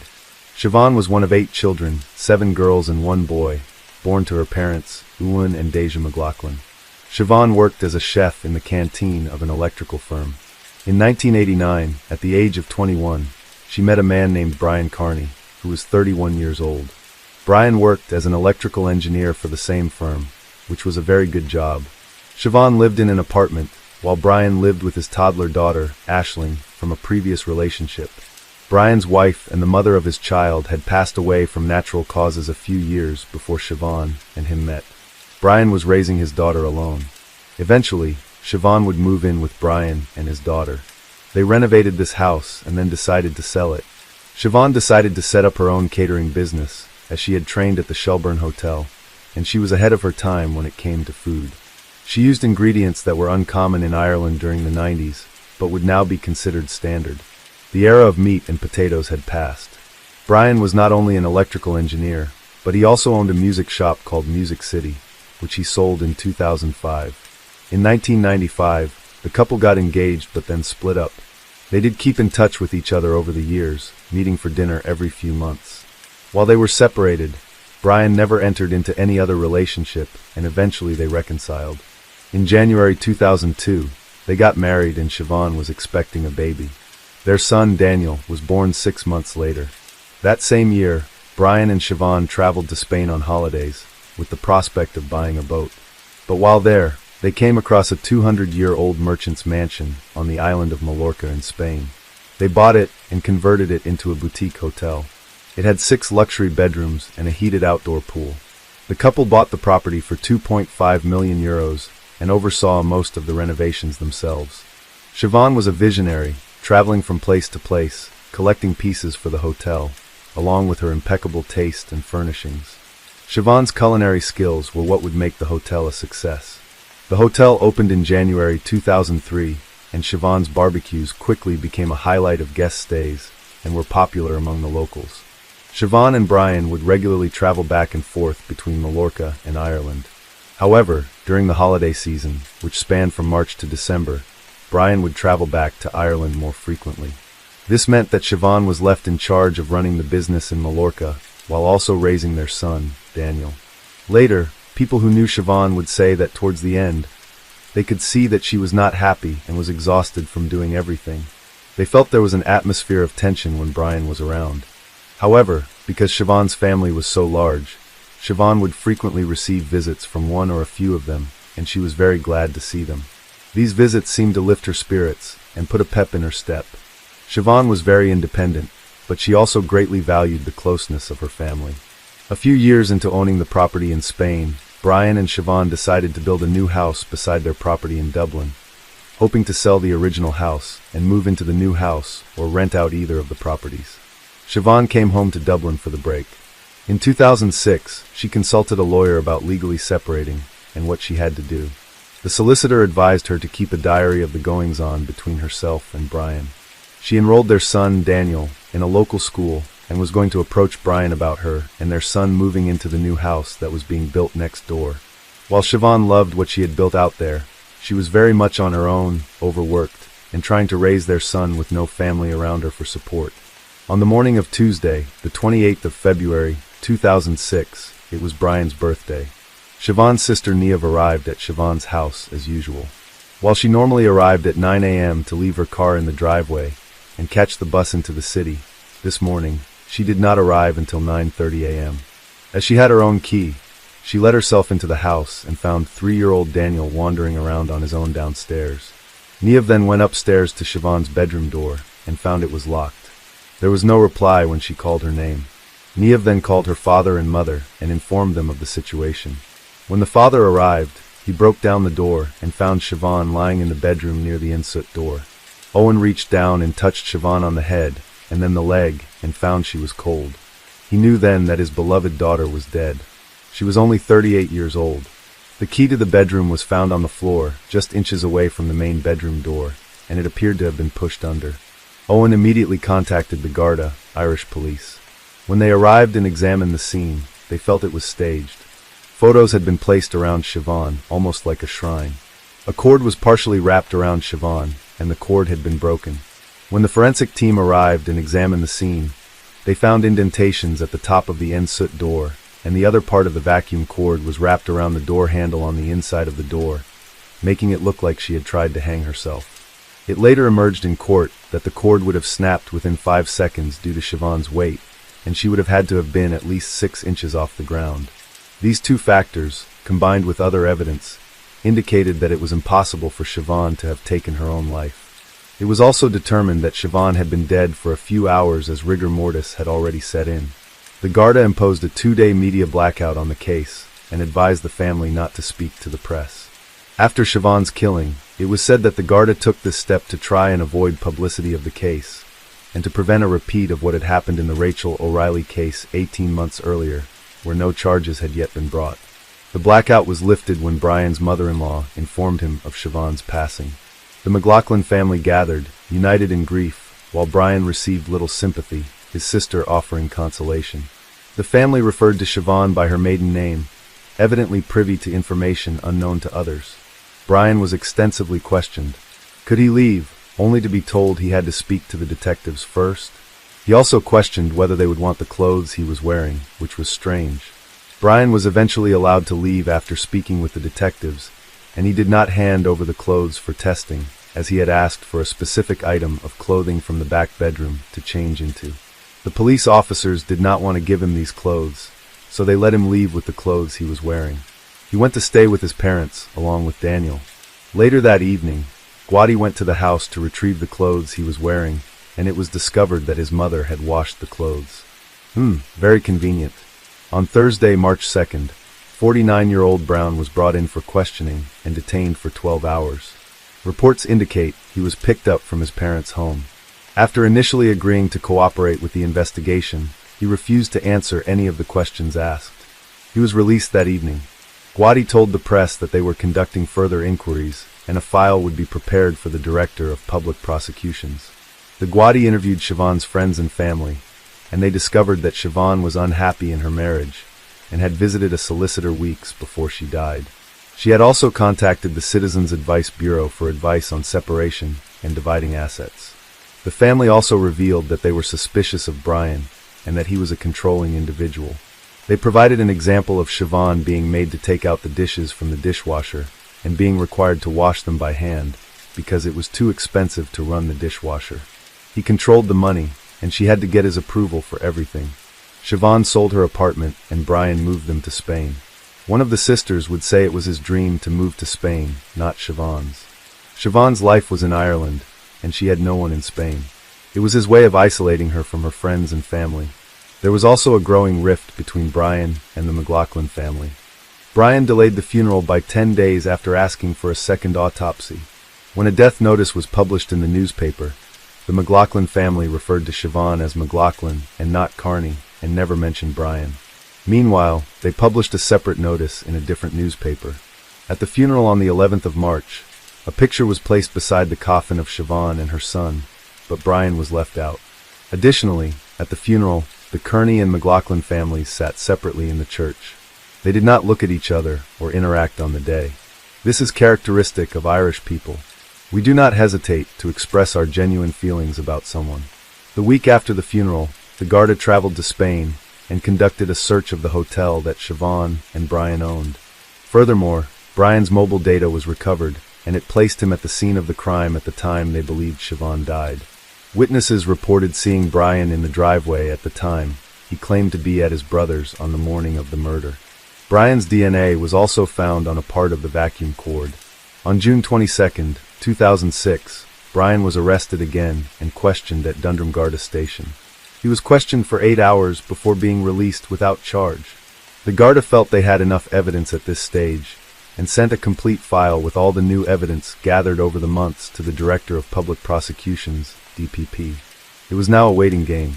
Meanwhile, Brian went to Spain to oversee all the preparations for the hotel's new season opening. However, once word spread about the murder, cancellations started coming in and staff also quit considering it too difficult to work without Siobhan, who was the backbone of the business's success. The staff's loyalty was to Siobhan, not Brian, which reflects the kind of person Siobhan was. The Guardia again returned to the hotel in Spain, and under oath in front of a Spanish judge, the staff gave evidence about Siobhan's demeanor in the weeks before her death. On December 10, 2006, Siobhan's family held a vigil outside her house where she was killed. Her sister said, "We are utterly distraught without Siobhan, but we are equally determined and will not rest until her killer is brought to justice." Siobhan was the embodiment of fun, life, joy, a terrific mother, and an adorable and hilarious sister and daughter, a true friend, and she will never be forgotten. 200 people turned up at the vigil. They held hands, sang hymns, and held up pictures of Siobhan. In January 2007, the newspapers once again spoke to Guardi's sources, and they said they were confident that an arrest would be made soon. However, the amount of evidence was substantial, and it would take time to go through it. On Tuesday, the 17th of January, 2007, the inquest into Siobhan's death was postponed. The McLaughlin family appealed to the public for fresh information to convict the main suspect, Brian, as the Director of Public Prosecutions announced they needed even more evidence to go for a conviction of murder against Brian. Brian did not attend the short hearing. On May 30th, 2007, Kearney was arrested at his home next to his original home with his kids. He was charged with Siobhan's murder, brought to court, and remanded to prison. His response was not guilty, and no bail request was made. The McLaughlin family attended the hearing, but Kearney avoided eye contact and chewed gum disrespectfully. Kearney was freed on bail on June 6, 2007 after appealing to the High Court at Clover Hill Prison the previous day. His release came with conditions. He had to surrender his passport, pay €100 and provide a €55,000 bond from an independent juror, which his brother Patrick supplied. He also had to sign in weekly at Dundrum Garda Station. In July, a date was set for the trial to begin 6 months later with a 4-week time frame to hear all evidence and reach a verdict. So the trial was to start in early 2008. On February 11th, Kearney appeared for trial before Justice Barry White and a jury of 12. He pleaded not guilty. However, one juror worked for a home security company that had installed and serviced the Kearney residence system. While the defense was willing to continue with 11 jurors, the prosecution objected and the judge agreed. The jury was dismissed and a new one sworn in a week later. It was the prosecution's case that Kearney had murdered Siobhan, tried to stage it as a suicide, and left his son alone before going to work. The McLaughlin family testified about the events, and Siobhan's father found her dead. Her mother also recounted the morning's happenings, including Neve's wrong actions towards the authorities and Kearney. She said when Kearney arrived home, she broke the news to him that Siobhan was dead upstairs. When she had been on the phone with him, she had not told him what was wrong, and Kearney never asked. Deja also confirmed that in 1999, Siobhan had signed herself into the St. John of God's psychiatric unit after suffering from stress at work and what was described as a little breakdown. But after 5 days, she returned to work. Bridget, Siobhan's sister, stated that in 2005, Kearney phoned her to say that Siobhan was suffering from her nerves again, but when Bridget phoned Siobhan, she was perfectly fine. Ward, who worked for Colors Electrical with Kearney, said Kearney was in the habit of arriving to work between 8:30 a.m. and 9 a.m., but on the morning of Siobhan's murder, he arrived extra early, between 7:50 a.m. and 8 a.m. A solicitor confirmed that multiple letters regarding the separation had been sent to Kearney, but he never responded to any of the correspondence. Kearney's statement to the guards was then read aloud. Kearney told the securities guards that on the morning of Siobhan's death, he had noticed her door was locked. The previous night, Siobhan and Daniel had returned home from a visit to her friend's house around 8:30 p.m., and Kearney had put Daniel to bed and slept in the same room, while Siobhan slept in the master bedroom. Kearney had said they woke up at 7 a.m. the next morning, had breakfast, and Kearney put on a DVD for Daniel, went upstairs to brush his teeth, and then attempted to enter Siobhan's room, but it was locked. He called out that he was leaving, went downstairs, kissed Daniel goodbye, and left for work. The court adjourned when a juror fell ill, but returned the next day. Evidence showed Siobhan couldn't have hanged herself. The pathologist found marks on her neck and chin, 3 larynx fractures, blood, and chin abrasions. She said the neck marks didn't come from hanging. Significant force was applied and Siobhan was assaulted in bed, gripped by the neck, and a ligature used to hasten her death. The security guards reported no signs of forced entry, as the house's windows and doors were in good working condition. The alarm company confirmed that the system was activated at 10:50 p.m. the previous night, and then immediately deactivated, and it was reactivated at 7:37 a.m. the next morning before being turned off again. A thorough search of the Kearney residence uncovered a diary in the airing cupboard, and the writing inside was confirmed to be Siobhan's by her sister. Siobhan's solicitor had advised her to maintain a diary documenting the events of her marriage to Kearney. Additionally, Siobhan's passport was found wrapped in sheets and clothing in another area, and a €500 note was discovered in a drawer among wrapping paper. A financial forensic agent was next to take the stand. Kearney did own properties in Ireland and had a stake in the electrical business, plus the hotel, but while he was asset-rich, he was cash-poor. On Monday, the 3rd of March, closing arguments began. The defense were first, and they said the prospect of splitting with Siobhan did not suit Kearney financially. He wanted to sell one of the houses at Knocknashie, but if Siobhan wanted to move into one of them, this would not be an option, and Kearney would have to work out his debt. In some other way, the fact that Siobhan had started to squirrel away money, hide her passport, keep a diary of her relationship with Kearney, and send solicitor letters showed her seriousness about leaving him. Siobhan was looking forward to her future and making plans, which showed that she was not suicidal. The evidence shown by forensics also showed that it was next to impossible that she had taken her own life. Kearney even admitted that he, Siobhan, and their son had been the only ones present that night. The defense recommended caution, as the prosecution had shown no hard evidence, and it was all circumstantial evidence. They said the jury needed to pay attention to what was missing in the case. There was no history of violence, no custody dispute, no alcohol abuse or jealousy. The jury was asked to ignore the emotions of the McLaughlin family when they were giving evidence. It is known that there doesn't have to be outward signs of abuse, as it's the rabbit hole of a course of control, which the family would say there was plenty of. Siobhan was strangled, and she had known Kearney since a very young age. There were no visible signs of physical violence, but there were extreme levels of control, like Kearney telling her to take the dirty dishes out of the dishwasher and hand wash them, because it would cost too much money. When Siobhan finally said she was going to a solicitor, that's when Kearney couldn't cope, and he took her life. Coercive control is considered a form of domestic abuse, even if there is no physical violence. This is a growing issue that we are only now starting to address in the 2020s. On the 4th of March, Justice Barry White charged the jury and referred to the victim as Rachel, rather than Siobhan, in his summing up, which was a terrible mistake. It so happened that at the same time he was overseeing the case of Rachel O'Reilly, and he apologized. It wasn't the first or the last time that both women would be mentioned in each other's trial, as they both had died within 18 months of each other under similar circumstances. The jury was discharged that evening, and the following evening they came back with the verdict of guilty of murder by a majority verdict of 11-1. The McLaughlins wept and hugged each other as the verdict sunk in. Kearney made no reaction, but his daughter, who sat next to him, wept. And Kearney took his wedding ring off and took his wallet out and handed them to her. Kearney was sentenced to life there and then, and the McLaughlins asked to give a victim imprisonment given a 2-year sentence and a 3-year impact statement, but this was denied, which I don't understand why. Kearney was escorted to a van and brought to Whitfield Prison to start his sentence. Kearney lodged an appeal straight away, and it was heard in 2009, and the 3-judge panel dismissed the appeal. In 2012, Kearney was refused permission to bring his appeal to the Supreme Court. 7 years later, in 2019, Kearney's applications for parole were refused on 2 occasions. Kearney's sister told her local radio news network that the parole board had recommended Kearney for 2 outside prison visits with his family, suggesting they were preparing him for release.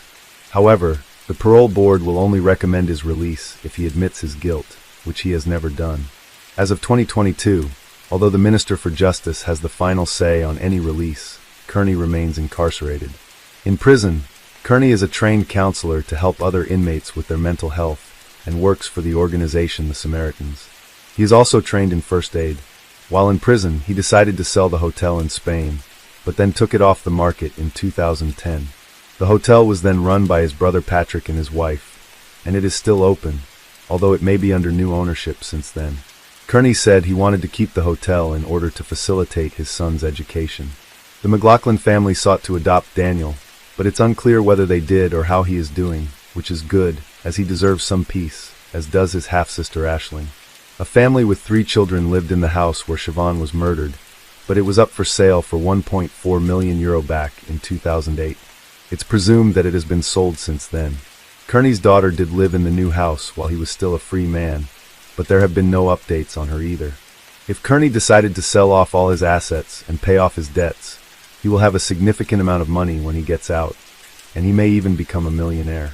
The family were considering suing him for Siobhan's share at least, if not all, but there are no public details on this. Siobhan's sister Aisling released a statement after Kearney's conviction, saying that while their lives were utterly destroyed by Siobhan's death, Siobhan had now got justice. They are grateful to have known, and had someone as special as Shawnee in their lives, which was their nickname for her. However, they miss her every hour of every day, and the unbearable longing to see her and protect her never leaves them, even though they know it's too late. Today we're going to take a look at another horrible case with you, the case of Lindsay Wilson.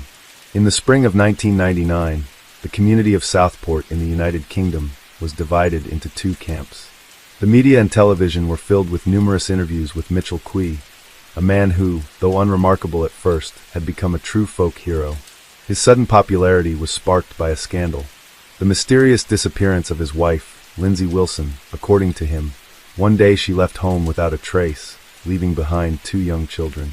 Her distraught husband appeared worried and abandoned, pleading for her to reconsider and return. Along the way, he shared details of their marital life, occasionally speaking unfavorably about his spouse. He believed her behavior was driven by a desire for a free and extravagant lifestyle. Mitchell mentioned seeing his former beloved driving around town in an expensive car, although she just passed by. Most likely, the grief-stricken mother had left her children for a wealthy fiancé. Despite the image portrayed on TV, in reality, he was enjoying a bachelor's life. As a result, one segment of the population sympathized with the lonely man, offering him attention and support, while the other doubted him and suspected him of a horrendous crime. While Mitchell enjoyed widespread attention, law enforcement continued to search for the missing woman. His persona did not inspire trust, and there were complications in the case. According to Lindsay's relatives and friends, the couple's relationship was different from what her husband claimed. Everyone who knew her considered her a faithful wife and caring mother. Therefore, they were convinced something terrible must have happened to Lindsay. Otherwise, she would have made contact long ago. Suspicion was fueled by Mitchell's words during a famous talk show.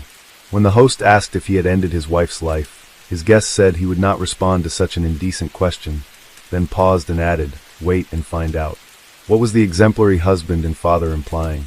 Perhaps he knew more than he shared, or was he so confident in his innocence that he was just waiting for everything to fall into place? Answers to these and other questions are forthcoming. At 17, Lindsay discovered she was pregnant. Raised in a caring, large family, she hadn't imagined becoming a mother so early. She wasn't unprepared emotionally, but the fact that her boyfriend, with whom she'd been since she was 13, fled as soon as he learned about the impending fatherhood, both upset and scared her. Lindsay knew all too well the physical and financial demands of motherhood. The Wilson family, though loving and close-knit, had often faced financial challenges to provide for their children. Her parents worked tirelessly, therefore, when Lindsay met Mitchell 5 months into her pregnancy, she considered it a gift of fate. Mitchell, a 20-year-old, acted like a true gentleman, being attentive and caring. Most importantly, her delicate condition did not deter him. Mitchell assured her he had fallen in love with Lindsay at first sight and wanted to spend his life with her and raise the child as his own. At that time, he was earning well and even started working extra hours so his beloved would want for nothing. The young couple's parents were shocked when they announced their decision to marry. They felt the 5-week-old relationship hadn't withstood the test of time and circumstances, and thus couldn't genuinely celebrate for them. The only thing Lindsay's relatives noted was that her former cheerfulness and good health had returned. At the same time, the new boyfriend seemed overly sweet to them, even cloyingly polite. Ultimately, no one interfered with their marriage, keeping their doubts to themselves. Red flag, the wedding took place in August 1995 within a close family circle. The majority of the guests were from the bride's side. The groom's side was represented by no more than 5 people, his parents, a brother, and 2 friends. During the celebration, Lindsay was ecstatic, believing she had won the lottery in life. However, the uneasy premonitions of Lindsay's relatives grew heavier when, by the end of the evening, the newlyweds had a dispute. The conflict unfolded before everyone's eyes. Something displeased Mitchell, and he started to shout loudly. It was unlikely that the reason was significant or appropriate for such a reaction. During the argument, he grabbed his new wife by the hand and started shaking her, which looked more than odd and threatening. Lindsay tried to calm him down. When the emotions subsided, the man apologized to everyone and later made light of the incident, emphasizing that it was just nerves due to the holiday bustle. At that moment, the girl did not give due attention to the situation and quickly forgot about it. However, in reality, it became one of the red flags in their toxic relationship. On February 5, 1999, a social worker officially reported Lindsay missing, expressing concern over being unable to reach her client. Lindsay had sought psychological support in a short period of their life together due to recurring incidents of domestic violence and had bravely reported the situation at home. After her disclosure, the social worker had been monitoring the young family. She informed the police that she had been unable to contact Lindsay for several weeks. Every time she visited the home, Lindsay's husband would answer the door, and he was also the first to answer any phone calls. The dedicated worker mentioned that she repeatedly asked to speak directly to Lindsay, but received evasive excuses. During her visits, she consistently left her contact details, yet Lindsay never called back. The social worker found this situation unsafe and requested a welfare check. Law enforcement responded to the report and visited the address, but were also unable to speak with Lindsay. Her husband, Mitchell, explained that he had not seen his wife at home for a long time, but did not consider her missing. According to him, on Christmas Eve, Lindsay had gone to a party with a friend and returned home early in the morning, somewhat intoxicated. They had an argument, and afterwards, Lindsay packed her belongings and left, without saying goodbye to the children. He claimed she left him for another man and no longer wanted any contact. The search for Lindsay began. During conversations with her relatives, officers learned that she was last seen by her family on December 11th, appearing in high spirits, looking well, and her behavior was normal. Her family had grown accustomed to her troubled marriage. Lindsay's mother also reported that she had tried multiple times to reach her daughter on December 24th to arrange a visit to give Christmas gifts to the grandchildren. Unable to reach Lindsay, she decided to visit in person that day. Mitchell answered the door with the children and told her that his wife had left with friends and accused her of infidelity. However, Mrs. Wilson had long learned to take her son-in-law's words with a grain of salt. After giving the gifts to the children, she left. Detectives found it strange that no one had been concerned about the young woman's well-being for 2 months. However, there was an explanation. Everyone knew that Mitchell restricted his wife's interactions with the outside world, even with close relatives. They had previously experienced difficulty communicating with her. Therefore, it was plausible for Lindsay to drop out of sight for a while. Nonetheless, this did not mean they were not concerned about her. The news alarmed them. Everyone asserted that she did not drink and led a modest lifestyle.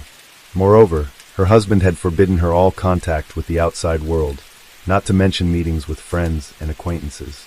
Mitchell told the police contradictory information that aroused the investigators' suspicions about his character. It seemed unlikely that Mitchell could simply let his wife go, and that Lindsay would leave her children with a tyrannical husband. However, the situation demanded a thorough investigation. To this end, the police spoke with all of Lindsay's acquaintances and tried to find anyone who had seen her after the family gathering. They also questioned neighbors and requested surveillance footage from the residential complex where the couple lived and its surroundings. Unfortunately, all footage had been deleted by the time Lindsay's disappearance was noted. Some time had elapsed, however. Another date was discovered when she was last seen in person. On December 15th, she was at the local post office, sending several letters and postcards as usual. Her older sister also admitted that they met that day. Lindsay had visited despite Mitchell's disapproval. The sisters had tea and a brief conversation, after which Lindsay saw her guest out. On the way, she slipped a note into her sister's hand and asked her to read it later. The sister put the note in her purse, and in the whirlwind of days forgot about it. Regrettably, the older sister couldn't find it later, and its contents remain unknown. After that day, no one saw Lindsay again. Over several months, investigators tried to cling to any information. They began to suspect that she was no longer alive as she had not been in contact for so long. They couldn't charge Mitchell without sufficient grounds and evidence. However, the more they learned about the couple's life history, the stronger their suspicions grew. Shortly after their wedding, Mitchell and Lindsay decided to move away from their parents. They rented an apartment in Southport. Sometime later, Lindsay gave birth to a daughter named Robin. The only shadow over the joy of the new baby was her stepfather's volatile temper. After moving, the young wife fully experienced her husband's unstable moods. One moment he could be joking and laughing, the next he became unbalanced and aggressive. Trying to maintain a fragile peace at home, she didn't realize how completely she had submitted to his will. He controlled every step she took and caused a scene whenever she failed to hear the phone or answer a call. However, loud arguments were often followed by passionate reconciliations. Mitchell would kneel, beg for forgiveness, and profess his love. It seemed for a while that peace had returned to the family, but then the cycle would start again. Conflict, reconciliation, repetition. Lindsay began to lose recognition of the man she loved. She often told her relatives about what was happening. They advised her to return home and end her suffering. But it was hard for the young woman to admit her mistake. In one interview, the Wilsons mentioned that she always lived with thoughts of the past. Each time, her husband assured her he would change and everything would be fine. As a loving wife, she wanted to believe him and waited for him to return to his former self, gentle and caring. Meanwhile, Mitchell increasingly tightened his grip and control. He forbade his wife to go out alone in the evenings and eventually restricted her from being anywhere without him. He was jealous of her every move, yet he himself was seen in dubious liaisons. Once, Lindsay confided to her older sister that she suspected her husband of infidelity. She told her about a woman who came to their home looking for him and was very surprised to learn he was married. That day, another argument erupted, but this time it escalated to physical violence. Gradually, physical abuse became a part of their life.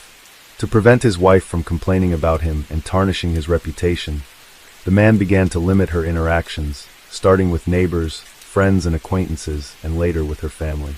Despite being unhappy, Lindsay still tried to maintain contact secretly, fearing being discovered and punished. At the same time, despite the evident problems, Lindsay continued to stay with Mitchell. Along with her feelings, the comfortable life he provided was a factor. He earned well, supporting her and their child, paying the bills. She truly lacked nothing financially. The era of living in a gilded cage came to an end for Lindsay, when she found out she was pregnant again. At that moment, she was certain she no longer wanted more children. It's only fair to note that Mitchell was good to his stepdaughter, even loving her. However, Lindsay deemed the current circumstances unfavorable for bringing another child into the world, and decided to terminate the pregnancy. When her husband learned of this, he became enraged, hurling insults and physically intimidating her. That same evening, she packed her things, took her child, and returned to her parents' home. Her family breathed a sigh of relief. There, she proceeded with the pregnancy as she had planned. Over time, however, she began to miss her husband. He wouldn't leave her alone, frequently calling and begging her to come back. Mitchell tried everything to prove he had changed, and eventually, he managed to convince Lindsay. Initially, everything went well, and it seemed as if their old feelings had returned. The couple was expecting another child. This peace lasted for 6 months, until Mitchell had a severe anger outburst. Fortunately, he did not direct his rage at his pregnant wife, but took it out on the apartment. He smashed everything he could see, destroyed furniture, ripped doors off their hinges, and even stained the walls with blood and food remnants. He threw the television out of the window and smashed the car parked outside. The landlord demanded not only compensation for the damage and repairs, but also that they vacate the apartment. This situation worsened the family's financial position, requiring additional expenses. As a result, the couple had to take out a large loan and move to a more modest apartment. You can't run from yourself. In October 1997, their son Jack was born. Mitchell adored the boy, however. The relationship between the spouses became increasingly tense. Throughout their married life, Mitchell frequently left home, sometimes for a few days, sometimes for a week, often over trivial or fabricated reasons. Lindsay had grown accustomed to her husband's behavior. Yet when he abandoned her again, she filed for divorce and returned to her parents' home. Apparently, she realized she couldn't cope with the separation on her own. Therefore, she reached out to a local charity that assists women in difficult life situations. They helped her find subsidized housing in another city. Lindsay feared that Mitchell would discover her new address or phone number, so she took measures to distance herself from him. After he made several threats, she even obtained a restraining order from law enforcement.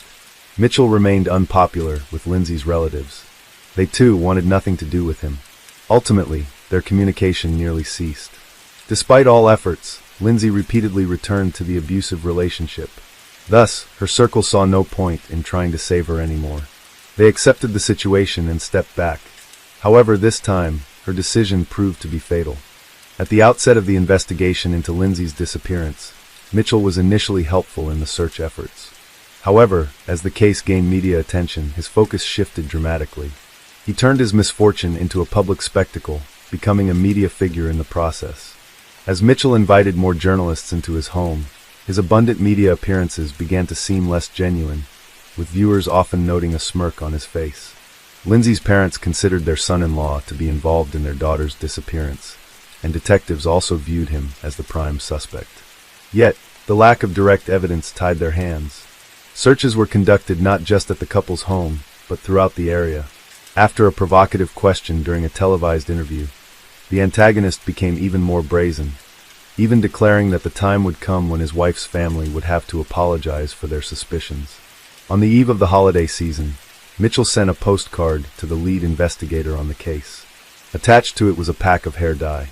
Instead of a festive greeting, Mitchell wrote, "I hope this covers your gray and gives you a bit more confidence," mocking the detective and displaying his own arrogance. In February 2000, Mitchell found himself at the center of a scandal with a tarnished reputation. It became known that he had been forging his wife's signature to receive social benefits, serving as another indirect proof of his involvement in Lindsay's disappearance and presumed demise. The investigators wanted to latch on to a financial motive. However, the suspect's popularity worked in his favor. Many supporters emerged, arguing that as a single father, he had every right to financial assistance. These circumstances hindered the detectives' ability to bring the charges they desired. Nevertheless, they managed to charge him with fraud. Mitchell was brought to court for the benefit fraud and was found guilty, sentenced to a month of community service. This time, Mitchell couldn't walk away unscathed. The forgery of his missing wife's signature appeared more than suspicious. The number of angry comments increased. Eventually, the man's patience snapped and he began lashing out, blaming the media for intruding into his personal life. The case of Lindsay Mitchell's disappearance might have remained unsolved had it not been for a clue discovered by chance. On June 1, 2000, a parkgoer noticed his dog acting strangely near the roller coaster at a city amusement park. The animal uncovered human remains. Specialists were called to the scene, and the remains were sent for forensic examination, which revealed that they were parts of a female torso. Genetic testing confirmed they belonged to Lindsay, who had been missing for a long time. This breakthrough revitalized the investigation, making it clear that Lindsay had been the victim of a brutal crime. The focus now was to find the perpetrator. On June 7th, Mitchell was brought in for questioning. The detectives were determined, and after more than 36 hours of intermittent interrogation, the suspect broke down under the pressure and confessed to the dismemberment murder. On December 15, 1998, after meeting with her sister, Lindsay informed her husband that she wanted a divorce. This time, she was resolute. According to Mitchell, this news infuriated him, leading him to attack and strangle her. The incident occurred in front of their children. He then hid her lifeless body in their bedroom, stuffing the gap under the door to mask any odors. Realizing he couldn't dispose of the body alone, he enlisted the help of his brother Elliot, a butcher, who he thought could assist. Elliot was initially hesitant, but was eventually persuaded by Mitchell. While the children played in the next room, they dismembered Lindsay's body and later dispersed her remains across the city. During his confession, the murderer expressed no remorse or empathy. Instead, he seemed proud of his actions, stating that without his confession, they would never have proven his guilt. The next day, he led them to the other locations where he had hidden her limbs. Sadly, her head and one hand were never recovered. The forensic comparison confirmed that the remains were indeed Lindsay's. There was no doubt about Mitchell's guilt. The final judgment at the trial of the Key brothers took place in January 2001. The court proceedings were swift and straightforward. Mitchell was found guilty of first-degree murder and sentenced to life in prison with the possibility of parole after 17 years. The court-appointed psychiatrist noted that the defendant showed all the signs of being a narcissist with sadistic tendencies. His brother Elliot received a 7-year sentence for his role in concealing the crime. Lindsay's children were taken in by her maternal grandparents, who gave them their surname. Just 3 months after the sentence was handed down, another tragedy struck the Lindsay family. One of Lindsay's older brothers, unable to cope with the shock, took his own life in the attic of their family home. In his farewell note, he wrote that he saw no point in continuing in such a cruel world and wished to reunite with his sister. As of 2017, Mitchell Kwai has been eligible for parole. However, as of January 2023, his lawyer's requests have been denied 3 times. Lindsay's family, including the children, are concerned that the murderer might eventually be released. Consequently, they have started a petition urging that he remain incarcerated. As long as the voices of the victim's family are considered, the criminal will continue to serve his sentence. Regardless, no punishment can bring Lindsay back. Experience shows that most women with domestic Stockholm syndrome try to adapt to their abusers throughout their lives. Even when their families come to their aid, they continue to act against their own best interests. In such cases, only deep self-reflection and psychotherapy can help. If the victim does not come to realize the recklessness of their actions, the end of the relationship will be dire. Today we're going to take a look at another horrible case with you. The case of Mia Skudhaug-Stevens. Herein lies a crime that shocked the nation of Denmark, a country renowned for its peace and low crime rate. On February 5, 2022, it was Saturday night. Mia Skudhaug-Stevens, 22, and her friends were excited for a night of partying and good times. Mia had just completed her 2nd semester in nursing school and eagerly anticipated socializing with her friends. It was a cold night in Aalborg, with temperatures dipping below freezing, and Mia, just like many other partygoers, dressed for the indoor bars and clubs she planned to visit. She wore a black top and black pants, her long, curly blonde hair cascading down her sides. Comfortable white sneakers adorned her feet, and she carried a black purse slung over her shoulders. She appeared no different from many other university students looking to unwind and enjoy their weekend. Mia danced and drank to her heart's content, enjoying herself, before they finally ended up at Club Vox. The club closed at 6 in the morning. Everyone was tired, but Mia wanted to continue the party. Her friend remembered that she was slightly drunk and dancing with strangers while hugging people she had just met. Nothing unusual for a friendly 22-year-old in Denmark. Outside the club, Mia and her friends briefly talked, before deciding to go their separate ways. A friend assumed that she would take the bus home and planned to follow up with her later. 13 hours had passed since Mia bid farewell to her friends. Her family grew increasingly worried as they hadn't seen or heard from her. They first checked with her boyfriend, assuming she might be with him or that he might know her whereabouts. To their surprise, he claimed he hadn't heard from Mia.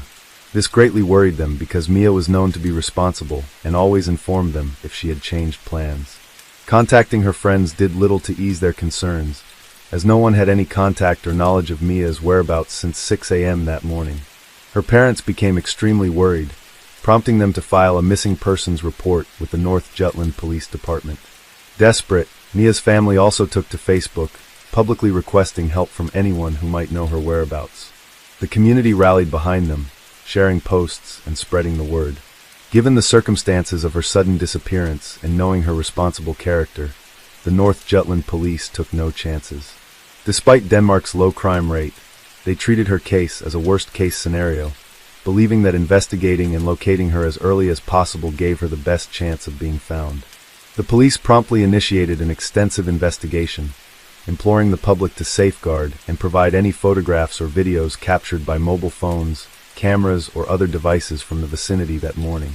They were aware that this was a bustling area, well known and frequented by numerous individuals, and there had to be someone who possessed information about Mia, deliberately or inadvertently recording her on camera.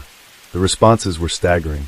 Close to 400 calls, images, recordings, and messages flooded in from residents throughout North Jutland following their appeal for information. The country genuinely came together to assist in locating Mia. What remained was the laborious undertaking of painstakingly analyzing hours of footage for any clue regarding Mia's location. Mia's background was that of a normal 22-year-old with no criminal history. Born on September 19, 1999, she began her academic journey at Vesthimlands Gymnasium in 2016. Her pursuit of nursing led her to the University College of Northern Denmark, UCN, in Aalborg. On February 7, 2022, 26 hours had passed since Mia was last seen. The police once again appealed to the citizens of North Jutland, urging any eyewitnesses to come forward with information on Mia's whereabouts. Meanwhile, they meticulously combed through the footage retrieved from the surrounding area. Detectives began cross-examining people who knew Mia and anyone warned. She may have spoken with that night. A major clue emerged from CCTV footage dated Sunday, February 6th at 6:09 a.m., showing Mia standing at a bus stop at Vestbo 99. A black car stopped at the nearby Netto store, and after a brief conversation, Mia was seen getting in. The next bus was not due until 7:35 a.m., nearly 90 minutes later. It was a cold morning with temperatures hovering around freezing, and Mia was not dressed for the cold. The footage was alarming. Mia did not hail the car. Instead, the car stopped next to her. Frank Olsen, head of the investigation, stated that it appeared the driver contacted her first. Her friends and parents claimed it was out of character for her to get into a stranger's vehicle. The police speculated that the driver might have offered her a ride as an illegal taxi, a common practice in the area to avoid tax and licensing costs. However, this was purely speculation, supported by the fact that her bus home was not due for a long time. Due to the limitations in the quality of the footage, the police could not clearly identify the vehicle's license plate, and once again appealed to the public for help. On February 8th, the police shared the sequence of events leading up to Mia getting into the vehicle. After saying goodbye to her friends around 6:02 a.m., Mia walked from Jomfruanegade, took a left on Borgergade, and then another left into the Vestby district. She walked to the bus stop at Vestbo 99, waiting for her bus home. The black Volkswagen stopped moments later, and the driver engaged her in conversation. She got in and had been missing since. That same day, a breakthrough arrived. The police managed to identify the vehicle's license plate with the help of new footage and technology. The vehicle had parrot plates, a Danish term for a license plate with more than one background color. February 9th, 2022, 11:20 a.m., 53 hours have now passed since Mia disappeared. Police successfully traced the license plate to several addresses, specifically in Arumgers, Skorping, and a summer house in Saltham. Amongst these locations, they located the vehicle matching the CCTV footage, a 2015 Volkswagen Golf, at one of the addresses. Although Mia had not yet been found, this critical lead led to the arrest of two men. Both were childhood friends, and their connection to the vehicle's license plate brought them to the forefront of the investigation. These two men were known to the authorities for their history of petty crimes, including an incident where they had impersonated police officers at a soccer game. The men denied any involvement, but the vehicle being tied to them built a suspicious case against them, marking a significant turning point in the investigation. Within 24 hours, the police brought the two suspects to a constitutional hearing. In Denmark's legal system, a constitutional hearing is a preliminary court session held soon after an arrest, usually within 24 hours. The arrested individuals must be brought before a judge, along with the evidence that led to their suspicion. During the hearing, the judge examines the evidence and decides whether to keep the suspects in custody or release them. This process, outlined in the Danish constitution, ensures the rights of the accused are protected while maintaining public safety. February 10, 2022. It had now been 4 days since Mia went missing. Mia's family, friends, and the community continued holding on to hope for her safe return.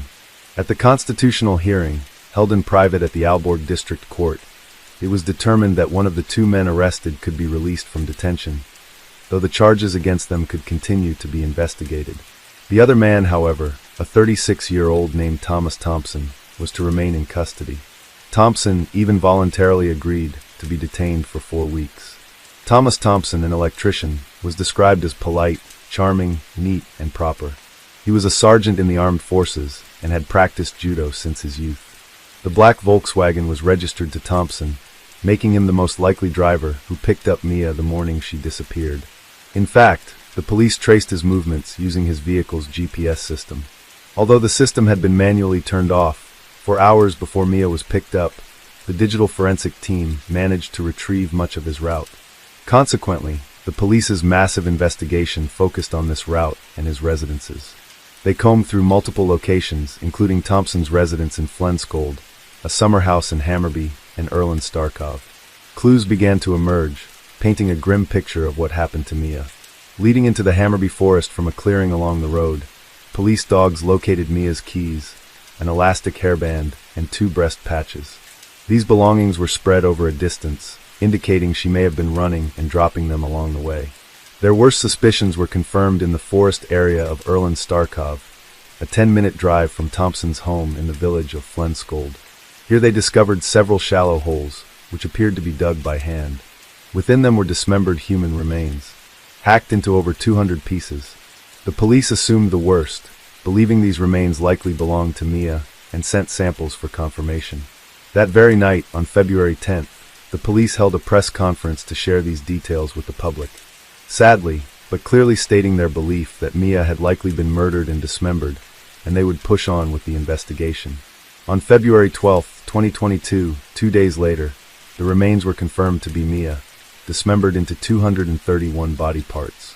The coroners determined the body was dismembered with an electric saw, a hobby knife, and scissors.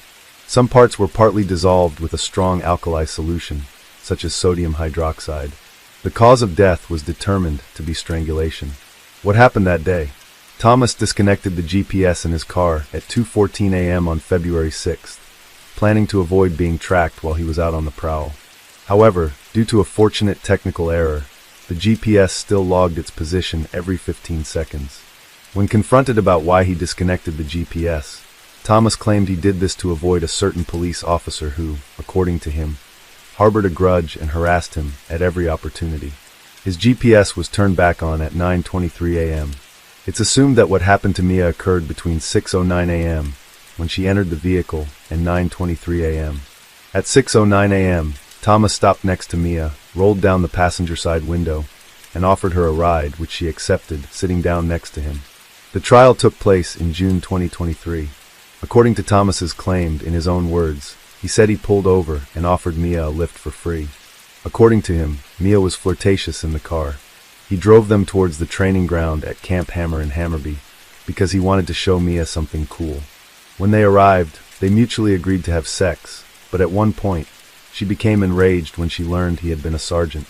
Thomas later explained in court that during this time, Mia accidentally fell and suffered a fatal twist to her neck, or was perhaps strangled by her backpack straps when she got out of the car with him in the wooded area of Hammarby. It's important to point out that his statements were contradictory.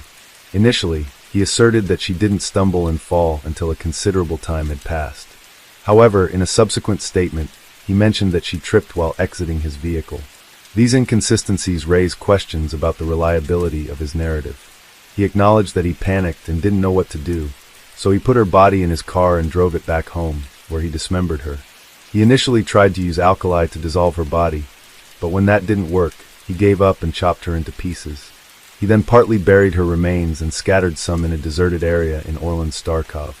Additionally, he burned buckets, tools, coveralls, a car mat, and possibly her bag in a fire, but he couldn't remember where. The police suspect that Mia entered Thomas's vehicle, expecting him to drive her home, since the next bus wouldn't arrive until 7:35 a.m. However, either through deception or coercion, Thomas took Mia to Hammarby against her wishes. There she was chased, overpowered, raped, suffocated, and mutilated. They completely reject Thomas's claim that she died from an accidental fall. Coroner Asa Heater Thompson from Aarhus University, who performed Mia's autopsy, testified on June 23rd. He cited systematic dismemberment intended to obscure the cause of death, but believed suffocation was likely. A fall, as described by Thomas, would be impossible. Thompson emphasized that sexual assault had occurred and that strangulation was the cause of her death, although crucial body parts confirming suffocation were missing. Other evidence indirectly supported this theory. Evidence suggests Mia ran for her life. Her belongings were scattered across the forest. Her hairband was found on the dirt road, her keys further down, and 2 chest patches in the dark forest, where Thomas claimed they never went. The GPS recorded 3 stops on the dirt road. Special Prosecutor Mette Bendix argued this indicated Mia fought for her life, dismissing any notion of mutual consent. The police believed Thomas committed these acts to fulfill deviant sexual gratification through control and power. Further evidence showed Thomas cruising around Aalborg with the GPS off that night before the murder. Before heading out, he watched porn featuring younger girls online. Due to the extensive tampering with the body, no scene traces were found. However, the police remained steadfast in their belief that rape occurred. DNA from Mia was found on the door handle to Thomas's bedroom, confirming she was dismembered at his home. In fact, Thomas maintained the facade of a completely normal life while dismembering Mia's body over several days. He bought pizza and sweets, went to work, and texted his friends with jokes and emojis as if nothing had occurred. If he was shocked by her accidental death, he sure didn't seem affected by it one bit. If anything, he seemed pleased with himself, as if he had gotten away with murder. According to the prosecutors, he believed he did. Was born on June 18, 1985. Thompson was raised in SE, and later moved to Falkenskald, a small town with 500 residents. Initially living in an apartment, he later moved into his grandparents' farmhouse. Raised in stable conditions without violence, crime, or abuse, Thompson made a career in the military as a sergeant before training as an electrician. He was considered good at his job, but was described as a loner by those who knew him in the village. In 2009, Thompson was convicted of being a peeping Tom after leaving semen on a girl's window. The incidents occurred in 2005 and 2006 in Frederick, Maryland. He would knock on the windows of 2 girls, identified as Louise and Maria, and masturbate. Thompson was only charged in Louise's case because semen was found on her window. Maria vividly recalled the humiliating experience, describing how she had gone to bed when someone knocked on her window in the middle of the night. Thinking it was a friend, she turned on the light but saw nothing due to the darkness outside. When she rolled up the blinds, she saw a man with his pants around his ankles, masturbating in the pouring rain. She remembered his blank, staring eyes and ran to wake her parents, who then contacted the police. Thompson's DNA also matched a trace from an old assault case involving a sleeping woman in Aalborg in 2010. The incident occurred in an apartment at Jammerlangad, where 2 women woke up to find a man sexually assaulting one of them. The man fled, and the case remained unsolved when Thompson picked up Mia Scott Hogg 7 in his car. It was also near Jammerlangad. The connection between the cases has only recently been made, likely due to advancements in DNA technology. However, the statute of limitations means Thompson cannot be prosecuted for the 2010 assault. Nevertheless, the 2 women involved and a witness have been summoned to testify in the current case. The testimonies of Thompson's ex-girlfriends also painted a disturbing picture. They described how he quickly went from charming and polite to controlling, arrogant, and manipulative. He insisted on having things his way and would get angry if he didn't get it. This behavior was corroborated by his childhood friend. The ex-girlfriends also recounted instances of transgressive sexual behavior, lies about his age and surveillance both during and after their relationships. A woman testified that he had tied her naked against her will. Another reported that her brake lines had been cut after their breakup, an act for which Thompson was convicted in 2010. A third woman discovered an Excel sheet listing women and their sexual activities on specific dates. Thomas Thompson pleaded not guilty to rape and manslaughter, admitting only to the indecent handling of corpses. The court could not find sufficient evidence to prove he raped Mia or exposed her to sexual relations beyond his claim of mutual intercourse. Thus, he was only found guilty of attempted rape. Only the killer, Thomas Thompson, and his victim, Mia Skadhawk, Stephen know exactly what transpired that morning in the deserted forest area of Hammerbacker. It was there that he drove the slightly intoxicated young woman after trapping her in his car, following several hours of driving around, searching for a potential victim. In June 2023, the now 38-year-old electrician Thomas Thompson was convicted of murdering Mia Skadhawk Stephen. He was also convicted of attempted rape and indecent treatment of a corpse. The court noted particularly aggravating circumstances and sentenced Thompson to custody based on a mental evaluation conducted during the case. The Council of Forensic Medicine stated he is domineering, manipulative, and not reflective in relation to guilt. There is a high risk of repetition of violence and crimes of immorality. They concluded that Thompson posed a significant danger to the life, limb, and health of others if found guilty of the crime. Thompson continues to maintain his innocence regarding the charges of murder and attempted rape. Immediately after his sentencing, he appealed to the High Court. He's expecting to hear the judgment on his appeal by the end of May 2024, hoping for an acquittal or a lighter sentence. In the face of such tragedy, Mia's parents Brave linked the community for their outpouring of support. They wrote, "Thanks for all your thoughts and greetings, but we are asking for no flowers." This case sparked an increase in community concerns for more surveillance cameras in the city center. Additionally, a group of dedicated volunteers came together to establish the Safe House Initiative, which aims to ensure the safety of all young people traveling home. Today, we're going to take a look at another horrible case with you. The case of Catherine Nevin.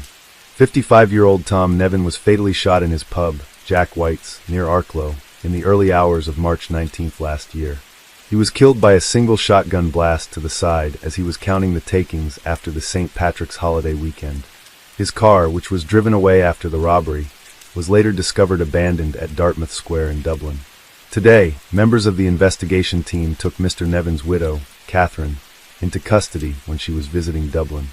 She was arrested in the Ballabo area of the city at lunchtime and brought to the Bridewell Garda station, where she was charged with the murder of her husband and with soliciting others to murder him in 1989 and 1990.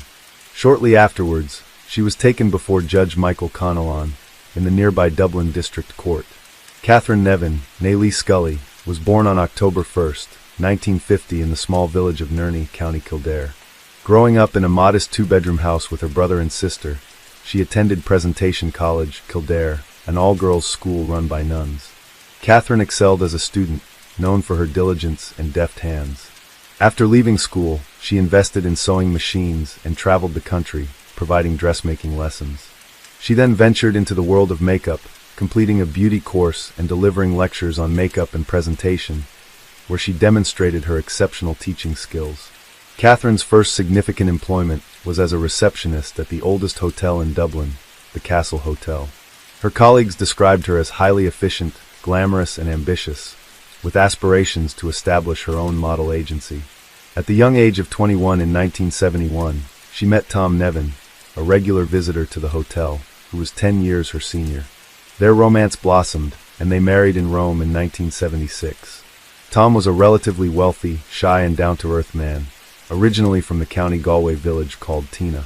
He was the eldest of 9 children and had a great love for sports, especially hurling. His easygoing charm, combined with Catherine's ambition, was a potent combination. When he married Catherine, he was managing his uncle's pub in Dolphin's Bar in Dublin. Over the years, Tom and Catherine went on to acquire and manage many properties around the city of Dublin, with Catherine being very hands-on in decorating the properties and collecting the rents. In March 1986, Tom and Catherine decided to purchase Jack White's pub in British Bay, County Wicklow, which is the setting for our story. They worked tirelessly, keeping the pub open from 8:30 a.m. until late at night. British Bay is a 4-kilometer stretch of beach on the Irish sea coast, and the beach and associated dunes are highly popular with Dubliners, being one of the most frequented beaches by residents of the capital during the summer. Acquiring Jack White's pub and restaurant was a very lucrative move for the Nevins. However, this is where Catherine's true nature emerged and her marriage began to deteriorate. Catherine was a bossy, bullying individual who was abusive towards both Tom and her young staff. While some may have seen her as a motherly figure, the general consensus was that she was a nightmare to work for. She had no qualms about belittling Tom in front of the staff and berating her young staff members, who would later speak out against her. An example of her pettiness was told by one staff member, where one night after closing, the staff and Tom were sitting around chatting and having a laugh. When Catherine came into the bar, she didn't like what she saw and confiscated the staff's tips tip jar, which was so petty and spiteful. Tom was affectionately known to the staff as Daddy. He was a gentle giant, standing at 6 feet 3 inches tall, and was caring and quiet. The staff loved him, and he would go out of his way to help any of them. However, Catherine ruled the workplace with an iron fist. One staff member reported that she was so strict and ruthless that her behavior bordered on inhumane. Kathleen, a cleaner on the staff, was told to come in early to redo rooms that she had already cleaned. At one point, Catherine asked the cleaner to work full-time, and when the cleaner refused, Catherine retaliated by contacting the social welfare officers and reporting that Kathleen had refused full-time work, thereby making her ineligible for government assistance. Catherine's actions were petty and vindictive. As early as 1986, Catherine and Tom were no longer a married couple. Tom slept in the staff quarters while Catherine occupied the main bedroom, openly entertaining male friends just doors away from Tom's room, a deeply disrespectful situation. Although Catherine had requested a divorce multiple times, Tom refused, as he had already annulled his first marriage, and his Catholic upbringing made him reluctant to go through another failed marriage. If Tom had granted the divorce, he might still be alive today, spared the years of humiliation before his staff, friends, and patrons. Between 1989 and 1991, Catherine desperately wanted to end the marriage, making no fewer than 18 requests to have her husband killed. She stood to benefit greatly from his death, as she would inherit the pub worth 670,000 Irish pounds, their 2 Dublin properties worth $1 million at the time, and a $78,000 payout from an insurance policy, along with 197,000 Irish pounds in cash. Catherine was not only all I've said above, but she was also a bit of a gore, as we would call her here in Ireland. She had men left, right and center with no shame, and she loved men in high-profile jobs. If someone high-profile visited Jack White's, she would fall over herself, as she was a bit of a sex kitten and used her sexuality to her advantage, with short skirts, low tops, and high heels. On Tuesday, the 19th of March, 1996, Tom and Catherine were to celebrate their 10th anniversary of owning Jack White's pub. It was just after Paddy's weekend, so the pub was extra busy. Tom didn't get the chance to go to the bank, and on the Tuesday evening, he was downstairs in the kitchen of the pub, counting the weekend's takings, while Catherine was asleep upstairs. According to Catherine, she was awoken by someone pressing her face into a pillow, and a man was shouting, "Jewelry, kill you," with a knife in his hand. Catherine was then tied up by her attacker. After a while, she heard 2 vehicles speeding away. She managed to get to a panic button, and the garter arrived around 4:30 a.m. They found Tom slumped on the kitchen floor, in a pool of blood, with a gunshot to his chest, still wearing his glasses and a pen in his hand. He was surely dead. A sum of 13,000 Irish pounds, equivalent to €16,500 today, was stolen, along with Tom's car, which would later be found in Dublin City, abandoned. It looked like a robbery gone wrong, but despite Catherine's story, there were no signs of a fourth entry, and the phone cards had not been pulled out of the walls, but 2 were off the hook. Catherine's bedroom was in a state of disorder, but it did not appear to have been systematically searched, and jewelry had been scattered around, but none was taken. From the time of the shooting, it would take Catherine a total of 2 hours before she pressed the alarm button to alert authorities of the break-in. She would greet the garter, scantily clad, and tell them she had been tied up with her own black tights, and her underwear had been thrust into her mouth as a gag.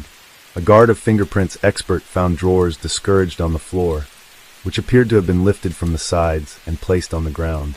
None of the doors and windows in the pub showed signs of forced entry. She had not gone to her husband's separate bedroom for help once she had freed herself. A witness would recall how on the day of the murder, Catherine had told staff they were not welcome to stay there that night in the pub, as they had often done after a night out, especially after a bank holiday weekend. While many of the circumstances seemed suspicious, and the Gardaí were confident they had their killer, there was still a lack of firm evidence, no forensics, no white witnesses, and no admission of guilt. Circumstantial evidence would not be enough to convict her. However, while they built their case, Catram would play the grieving widow to a T, all dressed in black, carrying a single red rose and lapping up the sympathy pool from family, friends, and people who knew them through their businesses.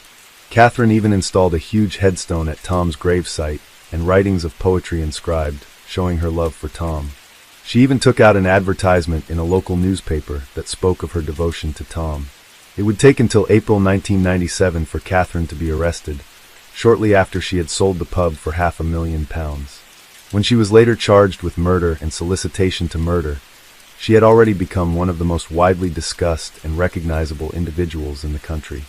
Later, Tom's family would petition the courts to freeze all assets until the conclusion of the trial, including the proceeds from the pub's sale. In 2000, the first trial collapsed when it became known that the jury's deliberations had been overheard. The second trial was delayed when Catherine was hospitalized, but resumed a few days later. Catherine pleaded not guilty, and as the prosecution had only circumstantial evidence, they heavily relied on the testimony of 3 specific witnesses. Between 1989 and 1991, Catherine had approached these 3 men, who became the key witnesses for the prosecution. The first man was William McLean, a self-admitted smuggler from County Monaghan, who was among the initial barmen employed at Jack White's pub when the Nevins acquired it. He was also Catherine's first known extramarital companion, and he claimed to have been compensated solely through her kindness. Years later, he received a phone call from Catherine, informing him that she was hospitalized following a heart attack. However, it was in fact a cosmetic surgery procedure. She offered him £20,000 and the prospect of rekindling their relationship if he agreed to kill Tom. His response was a firm refusal. The second man was John Jones, a former member of the political party Sinn Féin, who ran an advice clinic at the back of his shop in Dublin. She had offered to host meetings in the pub to gain favor with the IRA. She visited his shop one day and directly requested that he have the IRA kill Tom. Jones thought she was joking and refused. A few weeks later, she would return with the same plan, but Jones would decline again. She even showed up at his business premises, bruised and bandaged, claiming that Tom had assaulted her. In fact, she had undergone cosmetic surgery again, as it seems our Catherine was fond of such procedures in the past. Eventually, she got the message and stopped asking. The third of these witnesses was Jerry Heaps, a former member of the Provisional Irish Republican Army, and he worked for John Jones in his shop. It was Jones who had originally introduced Jerry to Catherine. She approached him at least 10 times, asking him to help her kill Tom. Then she suggested to him that Tom could be killed during one of his weekly visits to the flats he owned, as it would be an opportune moment since he would have the pub takings with him. Every time Jerry refused, she would come up with another idea. One of these involved ambushing him after having a meal out with Catherine. He told her he couldn't do that because the bulk of the shot would pass through him and hit her. Catherine's response to this was that it would look great if Tom was to die in her arms. Jerry said no once again. Catherine also would have an affair with Guard Inspector Tom Kennedy, an affair he would deny in court. This affair began in 1991. Several staff members would say in court that Kennedy was a frequent visitor to the pub, and one staff member said she had seen him and Catherine in bed together on several occasions. Kennedy would say that Tom was his friend, and he was the only reason he went to the pub, but Tom would say different to one of his staff the morning after a retirement party that was held at the pub for Kennedy, where Catherine would gift him paid flights to New York to visit his children, a very generous gift on Catherine's part. Kennedy will go on to say to the Gardaí that Catherine was the type of woman who would give you a pain in the head when she started getting on about things. He said he was aware of the rumors of him and Catherine having an affair, but that he was over 60 and that sex would not be a concern of his. Next, we have Judge Danica Buckler, who was introduced to Catherine by Tom Kennedy. Edward said he too had an affair with her, which he also denied, just like Kennedy. It was also stated that he had his own key to the pub and would let himself in and out at all hours of the night. Allegedly, Tom was very upset by this affair, according to staff members, and he would frequently argue with Catherine over it. Catherine would later go on to deny these affairs in court.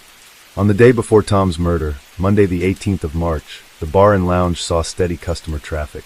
The only unusual occurrence that day was a visit by a strange man wearing a long overcoat and carrying a bag.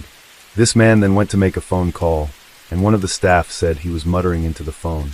He spoke to Tom, and the staff presumed Tom knew him, given the nature of their conversation.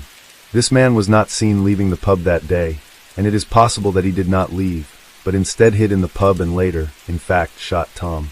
Also, after Tom died and Catherine was under investigation for his murder, there was no objection to oppose her taking on the license of the public house exclusively. The judge Danica Abucola would be the one to grant her the license in his private chambers. Another theory was that the captain herself was the one who pulled the trigger, as she was the only one in the pub that night. Tom did not appear to act defensively immediately prior to it. He still had his glasses on his nose, and his pen was in his hand when the guards found him. He would not have been unduly surprised by her arrival in the kitchen. While there was no evidence of firearm residue found on her clothing, they only tested the clothes she was wearing on that night. But she could have changed her clothes before she tied herself up. After all, she had 2 hours before she got help. She also admitted to washing her hands before their arrival. In another scenario, Catherine would have had to be assisted by an accomplice who tied her hands and took the money, the gun, and the car to Dublin. The other theory is that Catherine helped one or more people to carry out the killing. The trial of the notorious Black Widow, as she was dubbed, captivated the nation from start to finish, and she quickly became one of the country's most high-profile killers.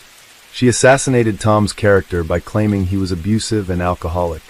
Despite Catherine's continuously glamorous appearance and impeccable grooming, her tight-lipped expression and stubborn chin, along with her apparent determination to appear matronly rather than seductive, could not be concealed. Her appearance was part of the extensive web of lies she had constructed to shield herself.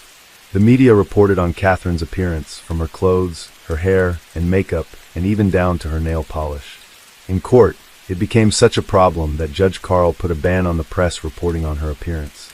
After a gripping 42-day trial, the jury of 6 men and 6 women deliberated for a record 5 days before she was found guilty, in April 2000, for paying a hitman to murder her husband, and for soliciting 3 men to do the same. She received life in prison. 3 years later, Catherine was back in court, trying to get her case overturned. The Court of Criminal Appeal said, however, that it was satisfied there was nothing in the new material that could come to light that could have assisted in Catherine's defense, and so it was dismissed. In 2010, she had another miscarriage of justice appeal dismissed. In 2014, she was denied in her bid to appeal her murder conviction to the Supreme Court. Tom had not made a will, and Catherine and he never had any children, so she was to inherit everything. Tom's mother had effectively frozen Tom's estate, including the proceeds from the sale of the pub. The application of probate by Catherine was still pending on the results of the trial, and when she was found guilty, she lost any claim to the estate. Tom's mother had also initiated legal proceedings to try and have her disinherited. She died a year before Catherine had been convicted of her son's murder, and her case was taken over by her son Patrick and daughter Margaret. They believed they should be allowed to rely on her conviction as part of their legal action, and the Supreme Court agreed. So basically, Catherine got absolutely nothing when she was found guilty. In September 2016, Catherine was admitted to the hospital and was later diagnosed with a terminal brain tumor. She stayed there for 3 days and was granted a reviewable temporary release, RTR, to receive treatment. On November 7, 2016, she was transferred to an acute post-care unit while undergoing medical treatment. She remained there until August 2017, when she again received an RTR for pre-release and resocialization. She was provided with supportive accommodation and stayed there until she was rehospitalized on November 6, 2017. In December 2017, she was moved to a hospice care facility, where she remained until her death in February 2018. She was 67 years old. Catherine protected her innocence until the end. Despite being convicted of murder by a jury, she insisted that this was not conclusive proof of her guilt. Additionally, she never revealed who had assisted her in killing Tom. Today we're going to take a look at another horrible case with you. The case of Liga Skroman. India is the only country in the world where cultural and religious traditions have not been interrupted since ancient times, which is probably why it attracts tourists from all over the planet. But in our story, we will look at India like a coin that has a different image on each side. On April 20th, 2018, at dawn, two young men went fishing down the river toward a mangrove forest. They took a long boat ride downstream until they reached a remote and quiet place. One of them jumped into the water to tie up the boat, but his attention was distracted by a pungent, acrid odor that was very close by. They went ashore and followed the odor. Curiosity led them to a horrifying find. There was something that looked like a human body hanging on a tree branch and a skull lying nearby. The guys abandoned the boat and rushed to the nearest village to report the terrible find. A team of investigators, forensic experts, and police officers urgently arrived on the spot. The experts confirmed that the suspended body was indeed human. It was obvious that it had been hanging for a long time and had already begun to decompose. The flesh on the arms and legs had torn off, and the skull was found nearby. Next to the body were packs of cigarettes, packaged drinking water, and a lighter, which probably belonged to the victim. An investigation was conducted at the scene the same morning. The evidence found was seized, and the remains were sent for examination. The modest remnants of clothing that could be identified on the victim revealed that Liga Skroman, a 33-year-old hiker, was the victim of an accident. But who is Liga Skroman, and what happened to her on the riverbank? Liga Skroman was born in Latvia in 1986. She grew up in a large and friendly family, had an older brother and a younger sister. The sisters were very friendly, and from childhood shared all joys and hardships with each other. Growing up, Liga moved to Ireland, but always maintained close relations with her family. It was in Ireland that she met Andrew Jordan. It was not love at first sight, as the modest Liga had difficulty in communicating with new people. But after 5 years, Liga and Andrew turned into a married couple who made great plans for the future. Despite the fact that Liga worked in a hotel and led a modest lifestyle, she dreamed of opening her own center of yogic retreats in Portugal. Andrew supported his beloved's idea, and together they saved money for 4 years to fulfill their dream. But fate had other plans. In early 2018, Liga was experiencing the effects of an aggravated skin disease that was causing physical and mental discomfort. To help her sister overcome this ailment and restore her emotional state, her sister Ilse invited Liga on a trip. So in February 2018, Liga and Ilse traveled to Tiruvananthapuram, the capital of Kerala, so that Liga could receive Ayurvedic treatment for depression. Kovalam is the premier Ayurvedic resort of Kerala in India. Kovalam, which means grove of coconut palms in Hindi, is a small village offering everything you need for a comfortable and complete rest and treatment. Ayurveda is the oldest system of medical knowledge, which originated more than 5,000 years ago. Ayurveda is based on the universal laws of nature, on the unity of all things in this world. Ayurvedic programs help a person to restore balance and harmony in the body. Panchakarma is the best Ayurvedic program for modern man in Kerala. Panchakarma helps to reboot the body effectively. Most of those who have undergone the Panchakarma course in Kerala repeat it annually, and it is not without reason. As regular Panchakarma not only allows us to get rid of extra pounds, but also adds a couple of decades of healthy life. Since 1985, Ayurveda has been recognized by the World Health Organization as the most effective system of alternative medicine in the world. Let us emphasize that all the promised benefits of Ayurveda are only an alternative, not a panacea for healthy longevity. The 33-year-old Liga and her sister came to Kerala in search of spiritual enlightenment, hoping to be cured of depression in one of the Ayurveda centers. Their treatment tour was scheduled for 6 weeks and included yoga classes, meditation, therapeutic herbal drinks, and nutritional and massage recommendations. The sisters were treated together at an Ayurvedic clinic at Kovalam in Kerala and have already completed their course. On the morning of March 14th, Liga refused to go to yoga class with her sister, explaining that she had a headache. When Isla returned to her room, Liga was not there.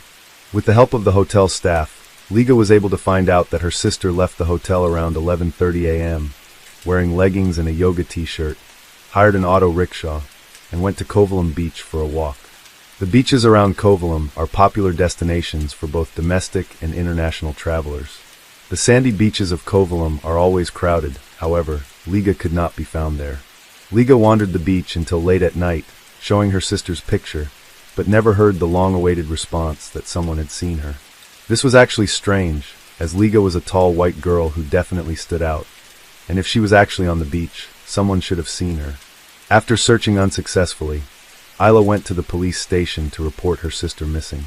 However, the Indian police officers did not show any sympathy for the missing foreign tourist.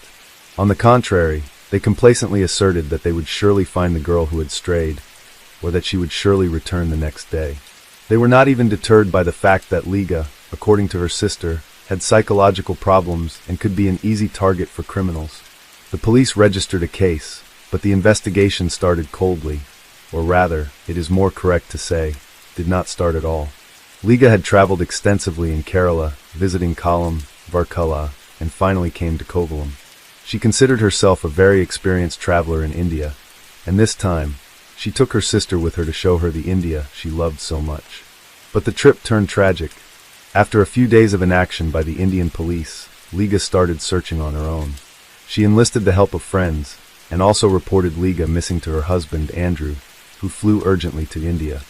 The police investigation intensified after the missing person's husband, Andrew Jordan, and Liga contacted the local press and started an online campaign to find her. Liga also reached out via Twitter to India's Foreign Minister, Sushma Swaraj. "Please help, my sister, a Latvian citizen, has been missing for 8 days. We are very worried," she wrote. The desperate sister announced a reward of 100,000 rupees to anyone who could help find Liga or provide any information about her movements that day. Liga and her friend, Alexa, who had also traveled to India after hearing about Liga's disappearance, put up posters in the Kovalam beach area where Liga was last seen. Together, they put up flyers and distributed them to people. Numerous locals took an active part in the search for the missing tourist.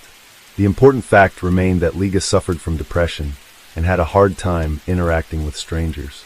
On the day of her disappearance, she hired an auto rickshaw to reach the beach and was never seen again.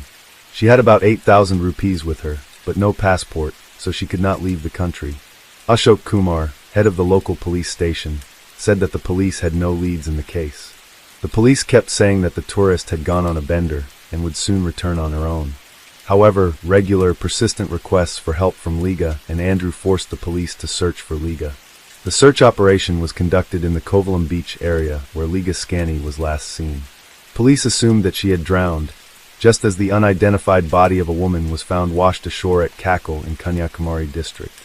Investigators examined the body along with the missing woman's sister, but the latter did not identify it as her sister. The version of drowning was not confirmed, and the search for Liga continued. Andrew, on the other hand, was convinced that his wife had been kidnapped by local gangs for the purpose of selling her. He tried to infiltrate these gangs to get more information, but was exposed and warned that repeated contact with the gangs would result in him having to leave the country.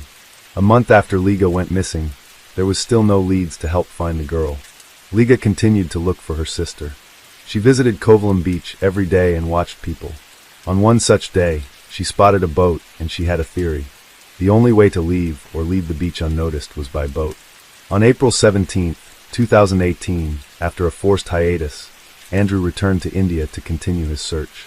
Liga and Andrew entered a new struggle to find Liga Skramana, but her body was still not found. The search was complicated by the fact that Liga was a tourist and a citizen of another country. The Latvian Foreign Ministry said the embassy was in constant contact with Liga's relatives and was also working closely with the Indian police.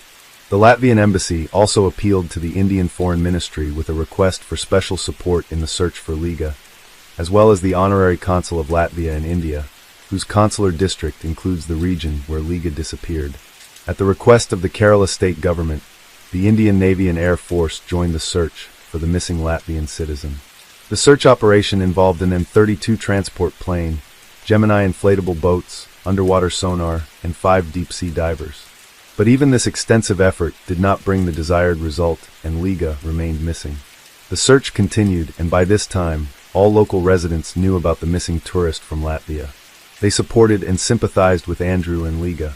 On April 20, 2018, Liga's phone received the longest-awaited yet most horrific call of her life. A body had been found in the mangrove jungle. She and Andrew drove to the designated spot where the police were waiting for them. For the boat crossing, Liga's heart was pounding like never before. She felt that for the moment, she would have to swim the path that Liga had traveled to her demise. On the spot, horror overwhelmed her. Liga saw her sister's clothes. She recognized the shirt and leggings on the body, but the jacket and shoes did not belong to Liga. It remained unclear how, with whom, and why Liga had gotten to a place that could only be accessed by going through Panader from Samudra Beach. Two women confirmed that they had witnessed Liga traveling alone into the mangrove forest. But why would a girl who was being treated for depression and already alone take a boat to a remote place in the forest? The body was shifted to the medical college hospital, where it underwent an autopsy, which was captured on video camera. The police said they could not confirm the identity of the body until DNA analysis was completed.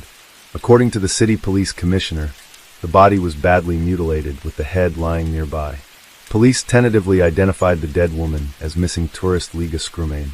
In favor of the investigators' conclusions is also the fact that Liga's relatives identified the victim by her hair and clothes. One of the versions put forward by rescue services in India was poisoning. There are poisonous pong trees in the mangrove forest, and she could have accidentally or intentionally eaten their fruit and poisoned herself.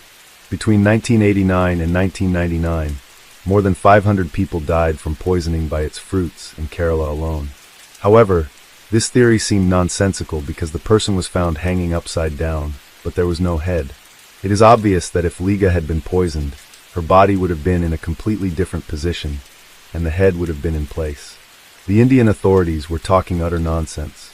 Based on the information about Liga's complex psychological problems, the investigators also considered the possibility that Liga had voluntarily taken her own life. Liga feared that the police would try to pass off her sister's murder as a voluntary departure from life. Although a rope had been found at the scene, and it could be concluded that the hiker had hanged herself, Liga demanded a separate explanation for the missing head. "Don't tell me it's lost," Liga said sarcastically in yet another appeal on the internet. Breathlessly, Liga and the anxious public waited for the results of the forensic tests. The forensic results were overwhelming. The report stated that there were areas of blood pooling in part of Liga Scrumain's brain, as well as bruising in the neck area. The autopsy revealed that the woman had been strangled by several people and was killed in an attempted violent attack. There were external injuries on the body, probably sustained during the struggle. However, the fact of violence could not be definitively confirmed as the body was in the decomposition stage. There were characteristic injuries on the cartilage in her throat, which indicated that someone had forcefully squeezed her throat. The trauma was severe enough to be fatal, according to forensic experts. There were blood clots in her brain, which confirmed strangulation. They also noted that there were bruises on her neck and legs. A total of 9 wounds were recorded on Liga Scrumain's body. In view of the above, the police no longer considered the version of voluntary death. According to the autopsy, it was determined that Liga was murdered after resisting or struggling. Hills breathed a sigh of relief and hoped that the police would soon find her sister's killers. But there were complications as well. As part of the investigation, the police began checking out local drug dealers and card players. In addition, during interviews with local residents, 2 women said that they saw Liga walking alone to the place where her body was later found, but the police said they did not fully trust their words. Meanwhile, Liga's relatives have accused Indian police of incompetence, claiming that if the girl had been searched for immediately, the tragedy could have been avoided. The 33-year-old Latvian tourist is believed to have been grabbed from a nearby beach and transported by boat before being strangled. A special team of investigators has begun looking for those responsible for the crime. About 40 suspects were interviewed. However, arrests were planned to be made a few days later after the law enforcers had enough evidence. The Indian police conducted an investigation that led to the arrest of 2 men who were eventually accused of killing Liga Scrumain. Police revealed that Liga Scrumain was lured by 2 men who then abused her before dismembering her body. The alleged assailants, who are now in custody, are local dealers in illegal substances. The suspects fully confessed under torture. Both the accused were pimps and were also dealing in illegal substances, police said. The autopsy did not reveal much evidence because Liga's body was badly decomposed.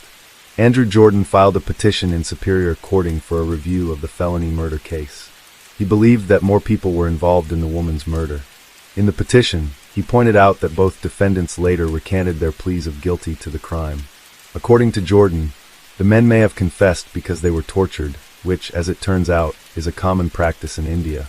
However, the Supreme Court of India denied the murdered woman's common-law husband, Andrew Jordan, a review of the case due to lack of direct evidence. The trial was postponed for 2 months, but Andrew was outraged by this attitude of the authorities. He had earlier accused the Kerala authorities and police of incompetence and attempts to cover up Liga's murder, so as not to scare away tourists. Both the suspects' lawyers asked for, and got a postponement by law. They have the right to postpone the case once without giving any reason. The more they postponed, the more he was convinced the case was unclean. However, both suspects were in custody. Investigation revealed that 32-year-old Umesh and 28-year-old Adyakumar offered Liga scanny weed, and when she was drugged, they used it and then strangled and decapitated her. It is noted that the 2 men apprehended for the murder of Liga Scram had previously committed similar crimes on numerous occasions. Both of them worked for a food delivery company in the Kerala capital and earned money as illegal tour guides in their spare time. Umesh and Udyan have been charged with destruction of evidence, murder, poisoning, kidnapping, and rape. The place where Liga's corpse was found had earlier served as a pleasure ground for Umesh. He used to take men there. 13 criminal cases have been filed against him, including 6 for sexual assault and 1 for attempted murder. Several of Umesh's victims have testified against him. Liga Scram, along with both men, was seen in the area by several people. They were initially silent, but confessed to everything after the body was found. The detainees confessed to police that they committed the murder while attempting violence. They were apprehended, but had previously claimed that they had only seen Liga Scram in Kovalam. The men pleaded guilty after repeated interrogations.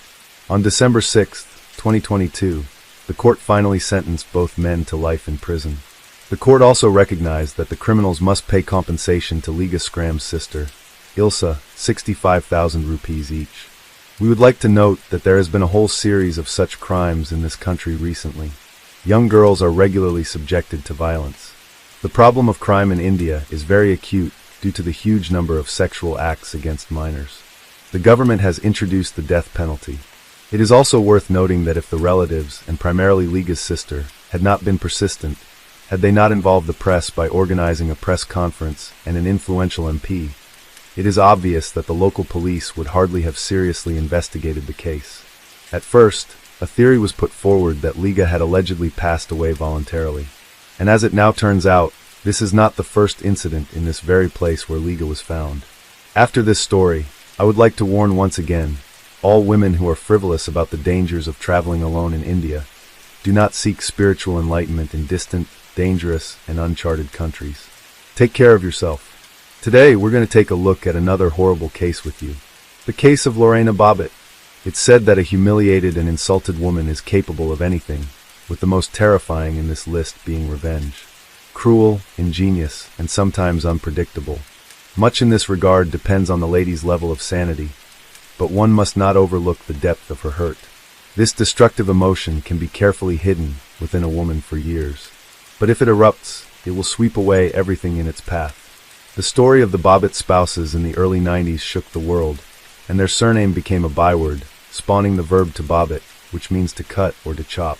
This case drew heightened public attention, not just to the issues of domestic violence, but also to such a delicate subject as marital assault, which many try to sidestep.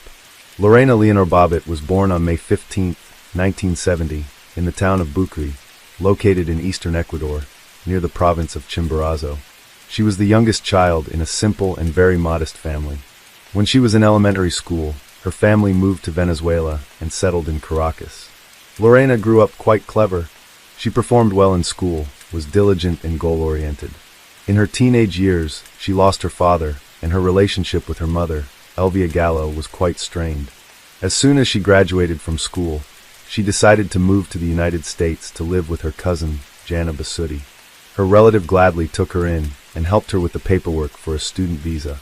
However, she was a very conservative woman, so Lorena, living in her house, had to abide by a strict set of rules, just like Jana's own children, and also take on some of the household duties. Despite everything, the young woman decided to stay in the U.S. as she realized that it offered her far more opportunities than Latin America. She had long been attracted to the beauty industry, so Gallo decided to train as a manicurist. Moreover, Basutti owned her own beauty salon, located in the city center, had extensive experience in the field, and was eager to help her niece learn the profession by allowing her to observe the work of the specialists and practice on her own. Later, her aunt arranged for her to work part-time in her salon. About 8 months after she moved to the new country, the young woman had settled in, enrolled in college, and was working as a manicurist in her relative's salon while gradually saving money. In September 1988, Lorena was preparing to go to a party with several of her friends.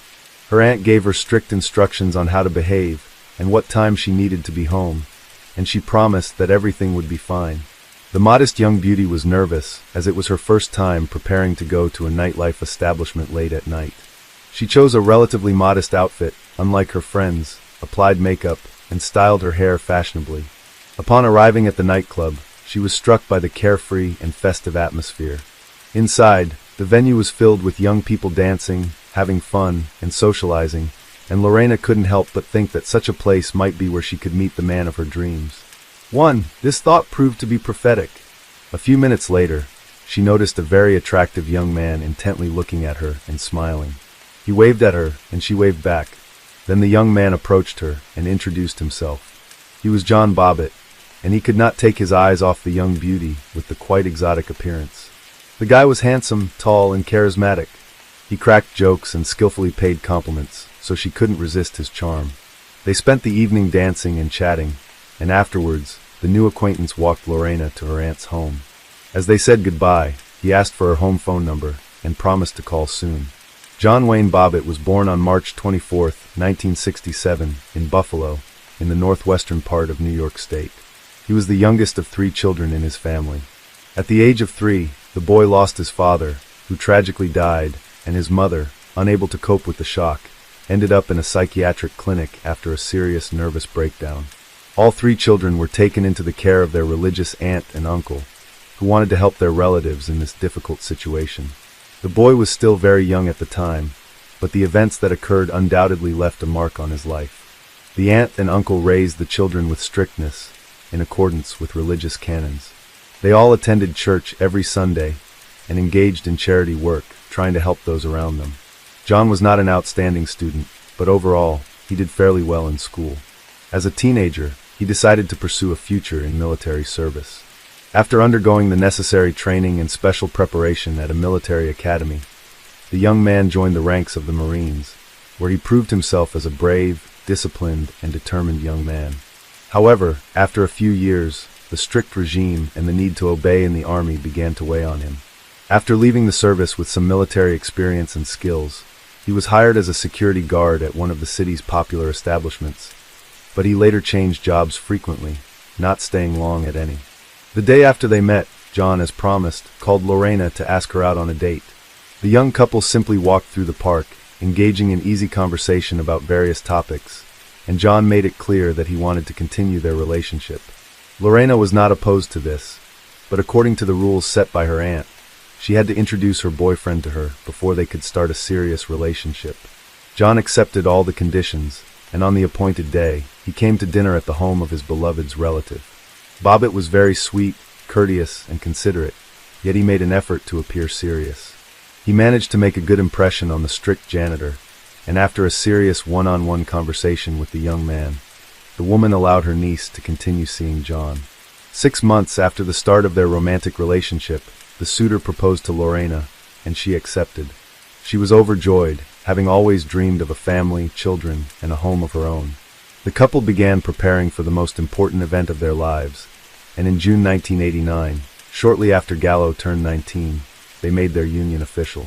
The wedding celebration was quite modest, as the young couple did not have the money for a lavish ceremony, and they chose to spend their savings on a honeymoon by the warm ocean coast. They were happy, but the only shadow over the celebration was the absence of the bride and groom's parents. Instead, their aunts and uncles came to share the joyous moment with them. After the wedding and a delightful honeymoon, the couple moved to Virginia and settled in a quiet and cozy area of the city called Manassas. The first few months of their life together were like a real fairy tale.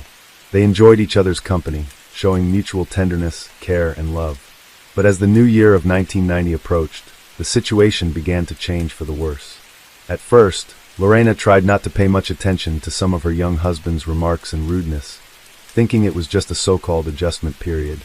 But one day, when she served cooled soup for dinner, her husband simply threw the plate on the floor and then started yelling at his wife, insulting her, and calling her a terrible homemaker. She tried to argue, pointing out that he closely monitored where she went and who she spoke to. At home, she had to follow the rules he set, and intimacy between them occurred only when John wanted it, regardless of Lena's wishes. The poor girl couldn't share her problems with anyone, as she found the situation shameful and humiliating.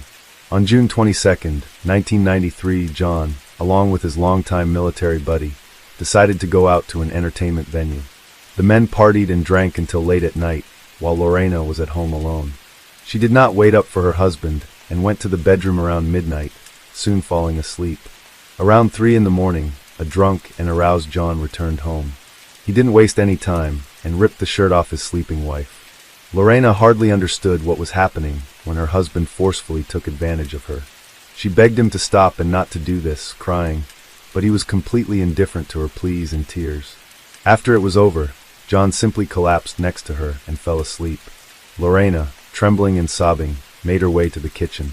She poured herself some water and took a few sips to calm down. But then her gaze fell on a stand with large, sharp kitchen knives. Her hand reached out on its own and pulled out a carving knife. Out of her mind, she went back to the bedroom, where her husband lay on his back, snoring drunkenly. She grabbed his genitalia with her left hand, squeezed hard, and sharply cut through with the knife, severing a large part of it. John jumped up, screaming in agony, while Lorena simply walked out of the room, went to the garage, and got into her car, speeding away through the deserted nighttime streets of the city. She only came to her senses at an intersection when she saw a red light at the traffic signal. At that moment, she looked at her blood-stained hands and realized that she was still holding the severed part of John's body in her left hand. She rolled down the window and threw the detested piece of flesh out, then continued driving. Lorena headed to the home of a close friend who was stunned by her nighttime visit and the state she was in. After Lorena told her what had happened, her friend, realizing the gravity of the situation, called the police herself and summoned a medical team to the house where the injured Bobbitt was. Precision surgery was required. Throughout this ordeal, John was desperately trying to stop the bleeding by pressing a sheet against his wound. Notably, the groin vein is a major vessel, and its injury nearly always results in death from blood loss. However, John was somewhat fortunate, if one could say that, because a clot had formed, significantly slowing the blood loss. The responding medics arrived in time to transport him to the nearest hospital, where he received immediate medical attention. The question then arose about the whereabouts of the severed part of his genitalia, as it was still possible to reattach it to its original place, with restoration of its initial physiological functions.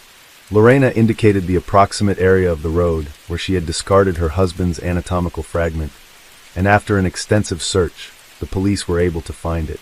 The amputated organ was cleansed with antiseptic, then placed in a special container with medical ice, and urgently transported to the hospital, where the injured party was already being treated.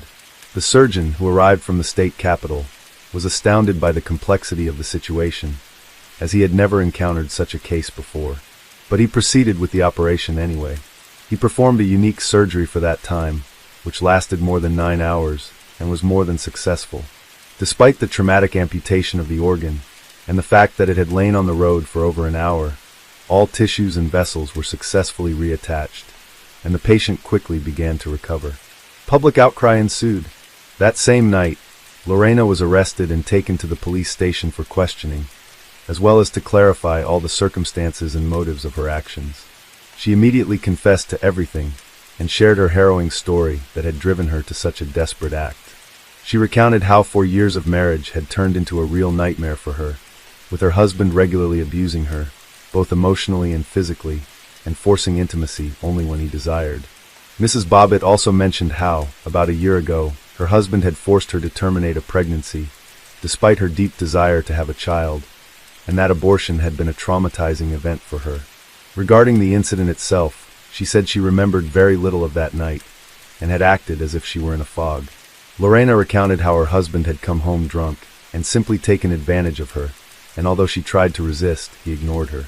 After the incident, she went to the kitchen for water, and the next thing she remembered was her husband's scream, the roar of the car engine, and the part of his genitalia that she was clutching in her hand as she sat behind the wheel. The case caused a significant stir in the press and was actively covered by the media. Many women like Lorena, who had suffered from domestic violence, as well as feminist organizations, which were gaining strength and popularity at the time, rallied to her side. In the early 90s, wives who were subjected to emotional and physical abuse by their husbands typically remained silent about their plight. Society was still inclined to blame the victims themselves, suggesting that they provoked conflicts or behaved improperly. It was assumed that a wife should be submissive and obey her husband in everything, and if the husband was dissatisfied and resorted to violence, it was considered the wife's fault. It was her fault. Intimacy in marriage was considered a duty of the wife, not open to discussion.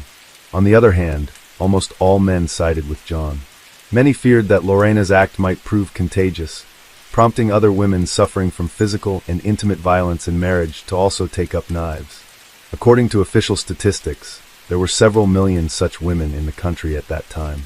Trials and sentences of the spouses, two parallel court cases, began almost simultaneously.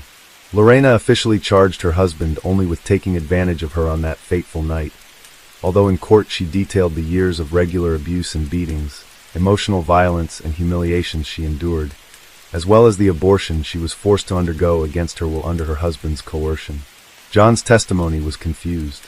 He denied all allegations against him, but much of what Lorena said was corroborated by facts.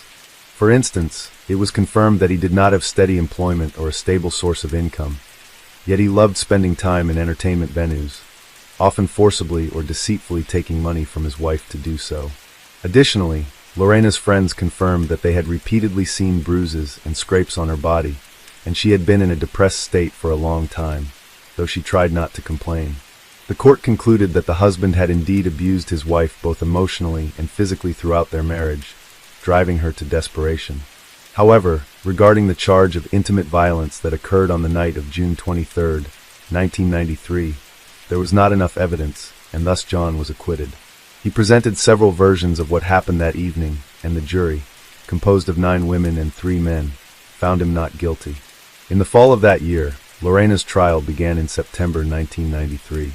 She was charged with inflicting severe bodily harm on her spouse. Her lawyers argued that she acted while suffering from PTSD, post-traumatic stress disorder, caused by the ongoing emotional and physical abuse from her husband. A psychiatric evaluation was ordered, which confirmed that she acted in a state of distress, unaware of her actions, and therefore could not be held responsible for what she had done. In early January of the following year, after nearly 8 hours of deliberation, the jury decided that Lorena could not be held criminally responsible for her actions, as she was in a state of insanity at the time of the offense. However, she was required to undergo a 6-week treatment program at a specialized clinic, after which she was able to return to her previous life. The spouses officially divorced only in 1995, after which Lorena reverted to her maiden name. What became of John later? John remained indignant for a long time that his wife faced no punishment for her actions. He decided to fully capitalize on his sudden notoriety, aiming to extract as much money as possible from such scandalous fame. John founded his own music band called Severed Parts, but the group was short-lived as it failed to garner any public interest. When offered a substantial fee to star in adult films in the late 90s, he did not hesitate to accept. Thus, he appeared in explicit films titled Frankenpenis, a play on Frankenstein, and John Wayne Bobbitt Uncut. John acted in several more films of a similar genre, but interest in him and his reattached organ quickly waned. For a long time, John was eager to appear on various talk shows and gave interviews extensively. But over the years, such offers became less frequent, and the story gradually faded from memory. John then found work as a bartender in an entertainment venue in Las Vegas. And by his 50s, he was struggling to make ends meet by taking jobs as a mover, driver, and pizza delivery man. In 1999, he received a suspended sentence for theft. Regarding his personal life during the high-profile court case that the entire country followed, journalists discovered that Bobbitt had an illegitimate son named Andrew, born in 1992 to one of his lovers, Beatrice Williams. In 1994, John was brought for assaulting his new girlfriend, Christina Elliott, who worked as a dancer in a nightclub. He spent 15 days in jail for this and received probation. In the early 2000s, John was arrested 3 times for assaulting his then-wife, Joanna Farrell. This time, he was imprisoned for a year for violating his probation. They officially divorced in 2004. What happened to Lorena? Unlike her former husband, Lorena did not take pride in her scandalous notoriety and tried to stay out of the limelight. In 1996, she decided to return to her native Ecuador, where her mother, Elia, was living at the time. However, just 6 months later, Lorena made the news again when her mother accused her of assault. The conflict was resolved without going to court, and the women continued to live together. A year later, Lorena returned to the USA, where she opened her own small beauty salon in Washington. In 2007, she founded a foundation called Lena's Red Wagon, which focused on helping women who had suffered from domestic violence. Soon after, Lorena agreed to give an interview for the first time in a long time and appeared on CBS News Morning Show, where she discussed her life post-incident. She also appeared on the popular Oprah Winfrey talk show in the mid-2000s. Lorena remarried, and her new husband was a man named Dave Bellinger, with whom she had a daughter in 2006. She preferred not to recall her marriage to Bob at all, and claimed she did not follow his life after their divorce. In 2009, nearly 15 years after their sensational legal battles had ended, the former spouses met face-to-face for the first time on the show Insider. John apologized to Lorena for the way he had treated her during their marriage, and declared that he still loved her despite everything. Lorena was visibly moved by his words and confirmed that every year on Valentine's Day, her ex-husband still sends her flowers and cards.